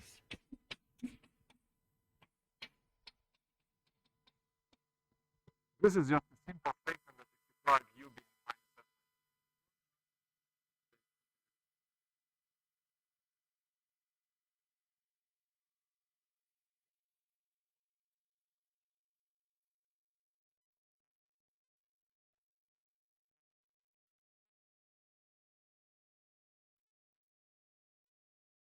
Okay, now let's impose this condition using dispersion relation. So then we get that, say, ds squared dt squared minus ds cubed dt, the integral over m gap square to infinity ds prime p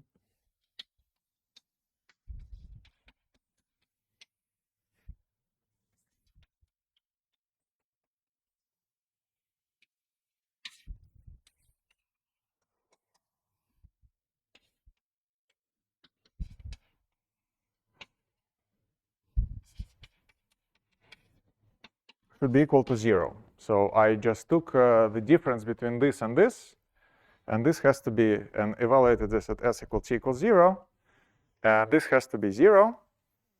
And so this is an example of this dispersive crossing applied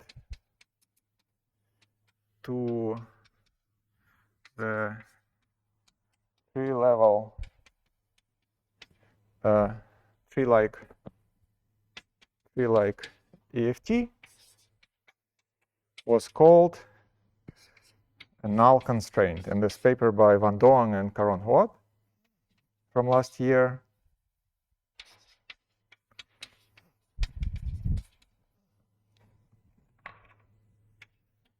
So again, coming back to this log versus no logs, this IPhT-Hedron story of 2D moment problem, it comes from assuming no logs, but the underlying structure is just structure of Legendre polynomials, and so this structure is always there.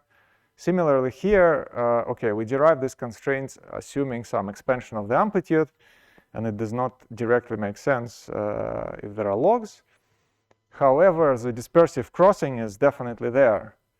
So again, in principle, we should be able to extract all the consequences of the dispersive crossing and all the consequences of unitarity and dispersion relations, and whatever the set of bounds we get is this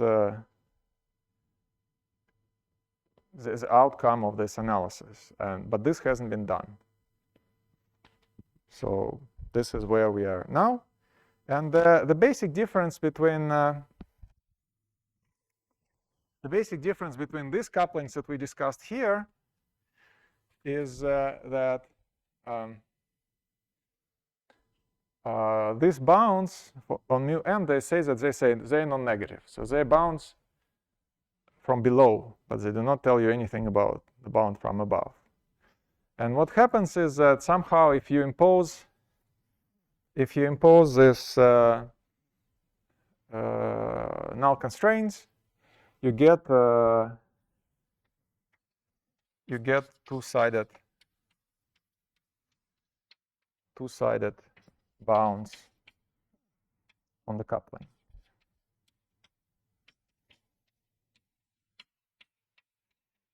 And this two-sidedness really comes from the dispersive crossing, or from null constraints. So in other words, let's say you have some parameters. For example, let's say you took some set of parameters, you choose some of them, you analyzed, you get some bound. For example, that there is parameter 1 and parameter 2. And then you say the outside is excluded and the inside is allowed. So this is allowed. It has some complicated shape, which you have to find by working on. And then what happens when you take a dispersive crossing, effectively what it does, it takes some slice of this shape. And then you have that your parameters are in fact related. They're not independent as a result of crossing. And then you get that the bound is two-sided. So that's a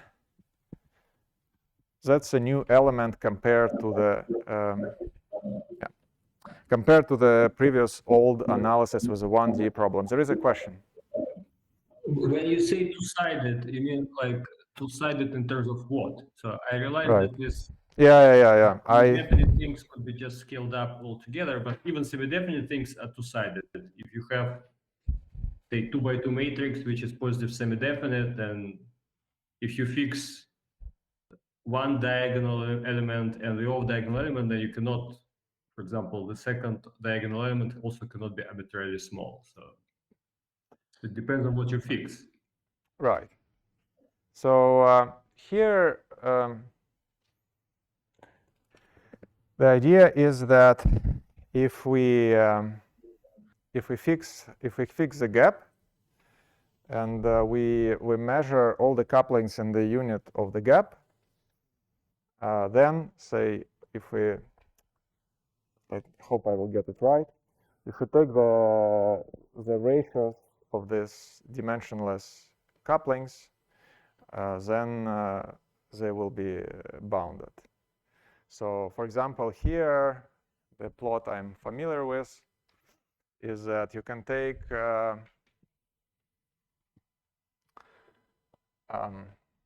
let's say, you have this coupling of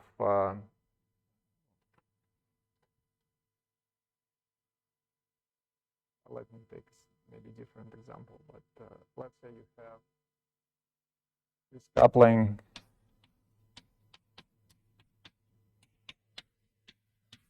cube, so lambda 1, then I have lambda 2 STU square, and I have lambda 3 STU times S squared T square plus U square.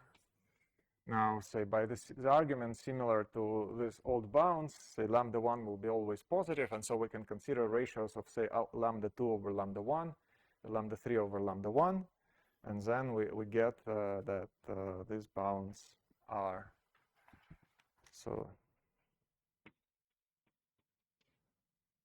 this is the simplest type of bound. Then we can consider so they decided in the sense that each of this ratio is bounded both from above and from below.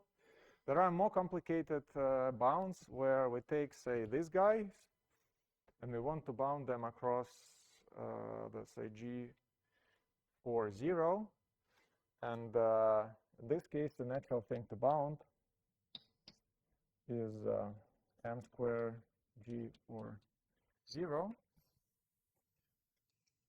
So this again dimensionless ratio.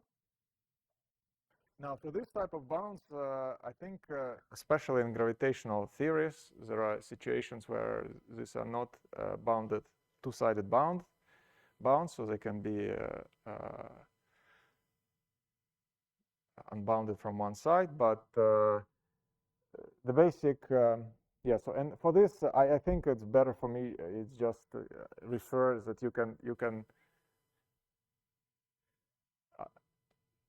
one should look at the papers and see the plots where the guys plot this sort of ratios, and there is some shape, and sometimes these shapes are bounded from, say, just finite, occupy finite regions. So, but the dimensionless ratios which I'm talking about and being bounded from below is effectively I take various couplings, divide them in terms of a gap, and I can normalize them in terms of the couplings which I know are positive from unitarity. So this is dimensionless ratio.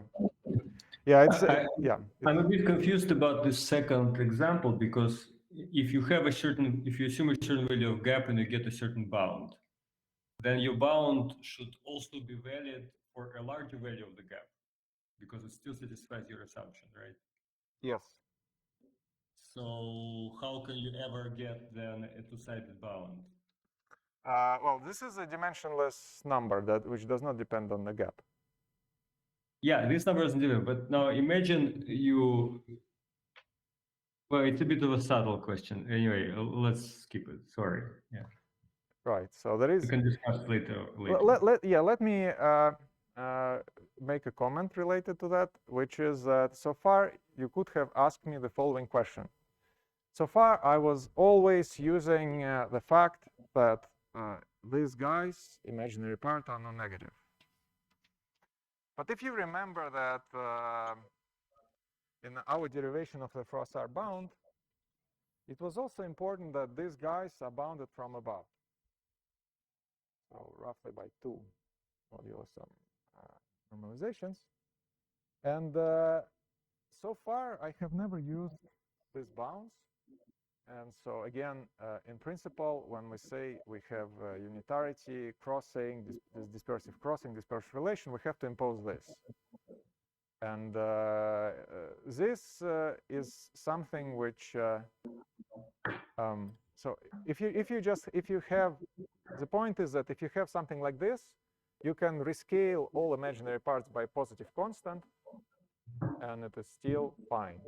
However, we know that this degrees of freedom is actually not there, and so in principle there should be a set of extra bounds coming from this upper condition, but this has not been imposed. And I think at the level of this, this game, the Slava's question is about the mass of the gap, nothing will depend on it because it's exactly this rescaling degrees of freedom. I measure all the couplings in the units of the mass gap because it's only dimensionful parameter in this problem, and so nothing depends on it. Everything is just about the ratios. But when we introduce this other unitarity constraint, then this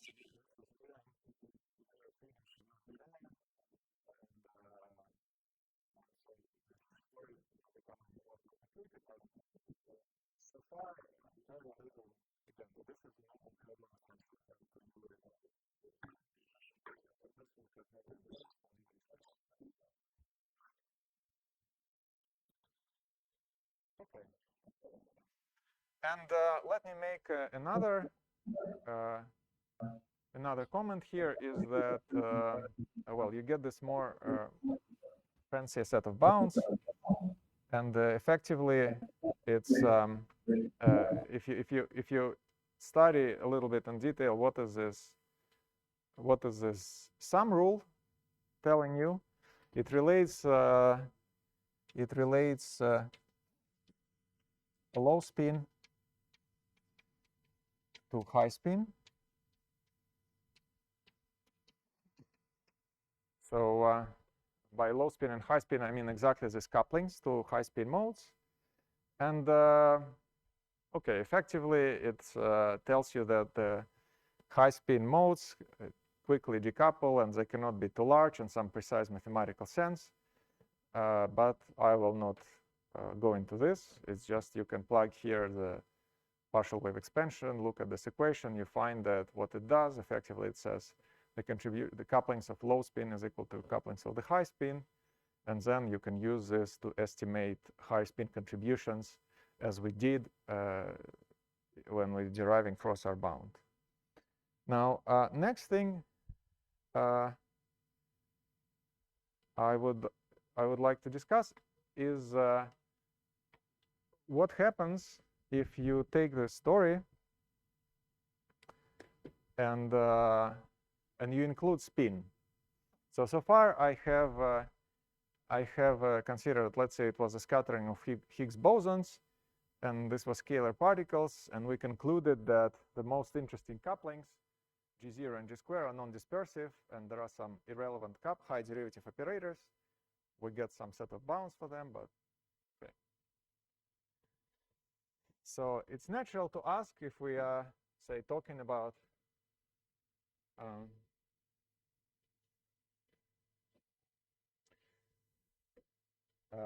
if we are talking about this green, what happens if we introduce spin to particles? And here something interesting happens. Yeah, at this point, I hope it's clear. I think I told you all the ingredients we have. We have dispersion relations, we have unitarity, we have crossing, and that's a game we are playing. And now I want to introduce very quickly another degree of freedom. And there is a phenomenon called superconvergence. Again, this term comes from the old days.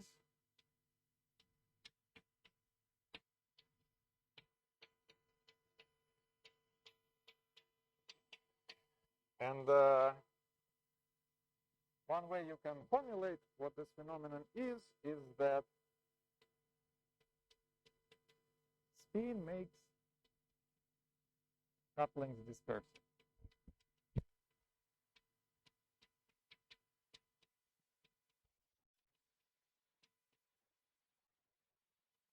So it's maybe I will say precisely now what I mean. But the basic idea is that, okay, we know that if you want to have spinning particles, it's harder than to have a scalar particles. For example, if you try to have a causal interaction with particles spin larger than 2, it's very hard. You have to have strings. And so the highest spin particle we know of, graviton, has spin 2. So spin does add some, and it's more complicated to describe a theory of spinning particles. So in spirit, this fact is exactly the same. but in a sense that the spinning particles are more constraining, but it's this phenomenon in the context of dispersion relations. So let me consider briefly the example of gravitons. So let's consider scattering of gravitons finally. And we can label gravitons by helicity. And let me consider the kinematics in which the gravitons, polarizations, and momenta live in the four-dimensional subspace. It could be a four-dimensional graviton amplitude, or it can be just a kinematical restriction. And let me consider what's known as Mhv amplitude, which takes this form.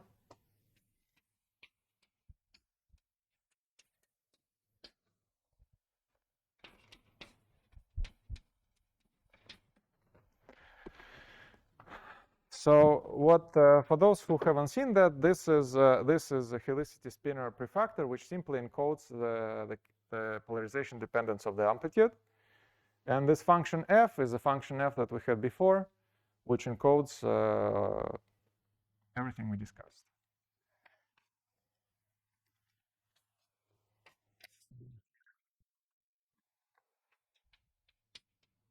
Let me just write it, say, in GR so that you've seen it. It's 1 over STU. And it also, because you see, you can switch particles 2 and 4. It maps amplitude to itself, 1 minus, plus minus, plus minus, to plus minus, plus minus. And this manifests itself in the fact that there is a crossing relation. So now the basic observation is that if you consider scattering of gravitons, and you, say, boost a pair of gravitons,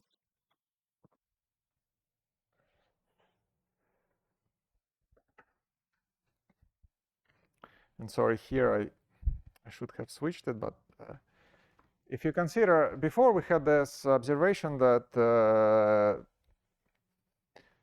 well, from different arguments, the amplitude does not grow faster than s square.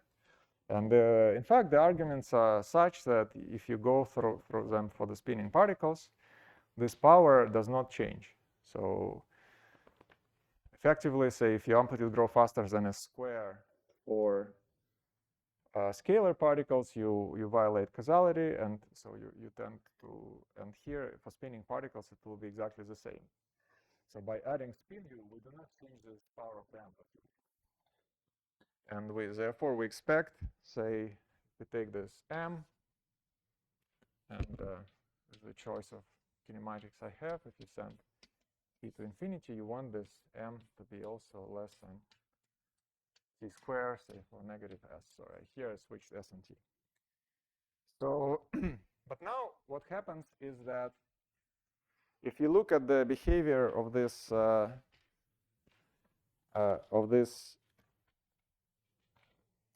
prefactor in this limit, you get that, say, it behaves as t to the 2j.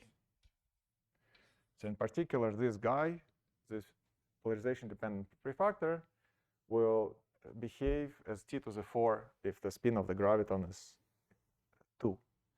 So each prefactor will scale like t. Therefore, you see that this guy, this f of s on u, should, in the Regge limit, in this limit, t goes to infinity, it should be less than t2 minus 2j. So compared to scalars, and in fact, then going through the unitarity arguments, this function f has again the 2 cuts. It again satisfies unitarity, but what it has on top, that it decays faster at infinity. And therefore, if you write this dispersion relations that we discussed,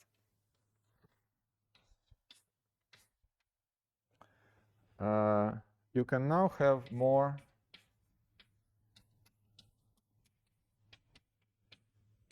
more type of UV relations coming from the UV, where we drop the arc based on the behavior of this amplitude at infinity. And here n could be 0, 1, and 2, say for the gravity, because if j is equals to 2, it behaves faster than 1 over t to the 2, t squared, and you get the following formula. So in principle, you have some rules for all of this for n equals 0, 1, and 2. Now, if you look at the low energy expansion of this function f, and sorry, I'm almost done.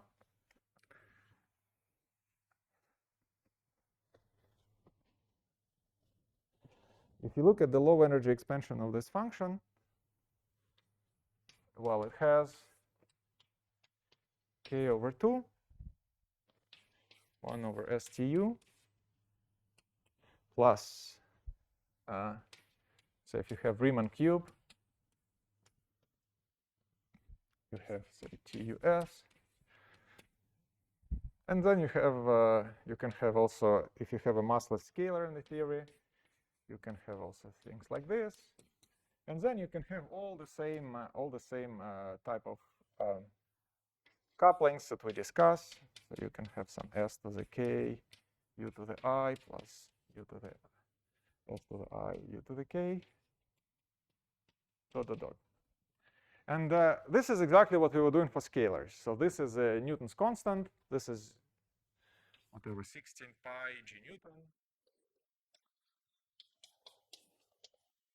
It could be a Riemann tensor correction to your action. This can be some exchange by dilaton, high derivative corrections, etc. But what you find is that let's now ask the same questions that we asked before. Which couplings are dispersive and which couplings are not?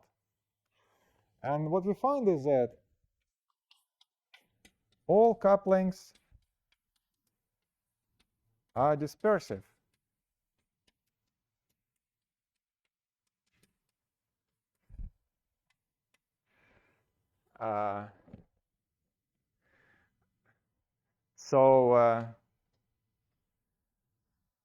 In some sense, all gravitational interactions come from the UV. Because even for G Newton, we can write a sum rule, which comes effectively from exchange of some degrees of freedom. And this is a interesting fact. And again, we have, on top of that, you have some dispersive crossing, as we discussed. But then the question arises, OK, let's say we have just a standard model. And we have a set of couplings which are dispersive and a set of couplings which are not dispersive, say, for the Higgs. And now we see that by adding gravity, we make more couplings dispersive. And therefore, say, if we consider now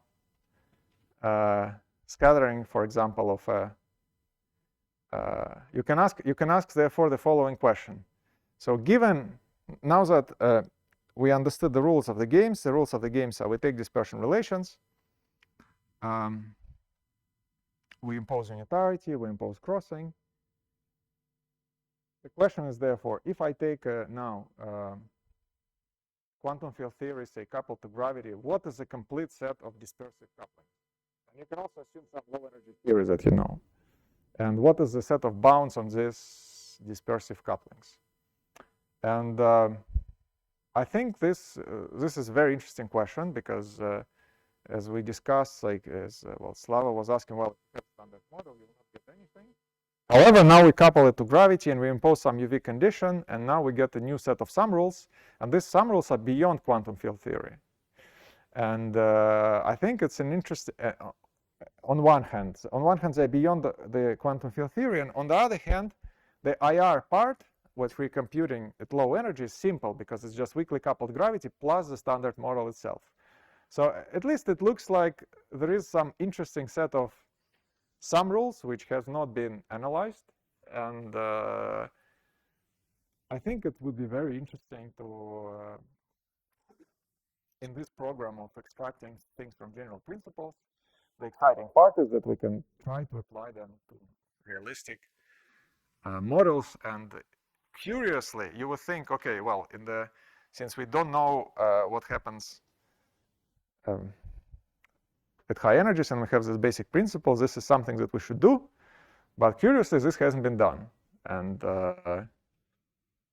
so I think this is also would be interesting, and it will surely be a part of the recent developments and something that will happen soon. But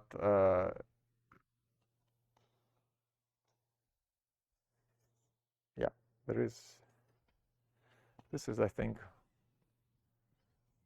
everything I wanted to say, so I will stop here.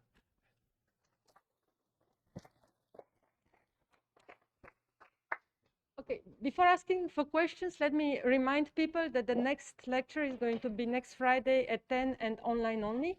So please register in order to have the BBB link. So any questions? Any questions from the audience? There is a sound from online. Yeah, I have a question, if I may. So, but do you really hope for some miracles in this game? Because, so in other words, okay, the standard model has some couplings peculiar to the standard model, and then it has some couplings which couple standard model to gravity. Yeah. A miracle would be if by playing this game, you would actually learn about standard model itself, independently of the gravity. Yes. So do you hope for any such miracles? Probably not. But somehow what I found interesting is that if it takes even this, let's take a Higgs cubic coupling, from the QFT point of view looks hopeless. There is no dispersion relations. There is just experimental parameter. So what is just I think a true fact, if we couple it to gravity, there are scattering processes for which it becomes dispersive, and therefore I can write a formula for the cubic coupling in terms of some discontinuity, and then it's probably what will happen is that all the bounds which we derive from this will be trivial, and maybe they will be satisfied, so it will be no miracle. But it will be a rigorous bound which involves Higgs mass, Higgs self-coupling, and the Planck mass. And maybe it will be something like that, whatever, lambda is less than the ratio of the two, and so it will be completely obvious. But somehow just the fact that such coupling exists sounds interesting, and I would like to understand how exactly this works. I mean, the related comment is also, which again in the spirit of this dispersive couplings, is that it seems, I don't have anything else more to say about this QFT coupled to gravity, but beyond the fact that, okay, maybe for standard model it's again boring, but just the fact. So yes, there is sometimes this statement that if we couple quantum field theory to gravity, we get new constraints. Now, making these words precise is not very easy. And I think this is one example where I see at least some way to make it precise by saying that by coupling quantum field theory to gravity, we get a new set of dispersive sum rules. And then, effectively, if we make gravity weakly coupled, the IR part effectively is computed within the quantum field theory itself. It's a little bit like we had this discussion in the context of this papers that we wrote with Zvi and Dimitris about one-loop gravitons, and the fact that the effectively is this one loop amplitude, it computes just a 4-point function of stress tensor. So it's somehow the role of the gravity is looks very trivial from the point of the IR. And so here it also looks like we have this set of dispersive sum rules, and the role of gravity is just to provide the sum rules, and they will depend.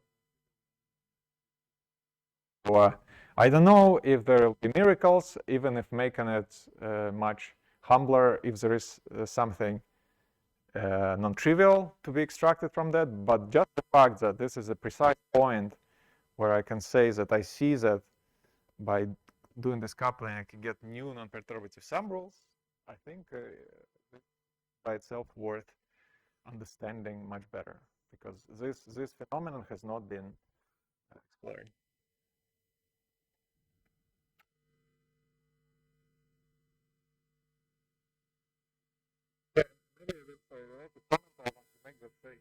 This is vague, so I'm not sure. But let's consider CFT, and again, so the most relevant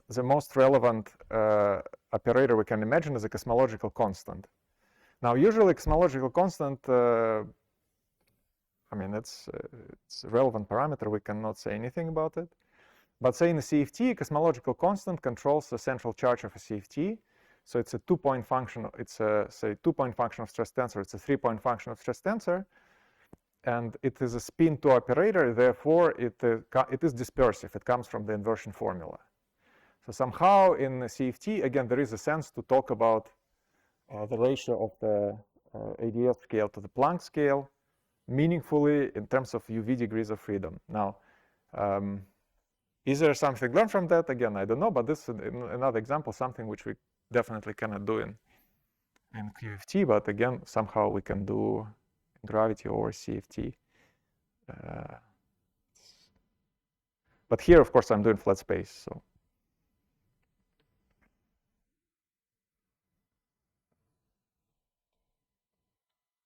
Okay, so if there are no more questions, let's thank Sasha again.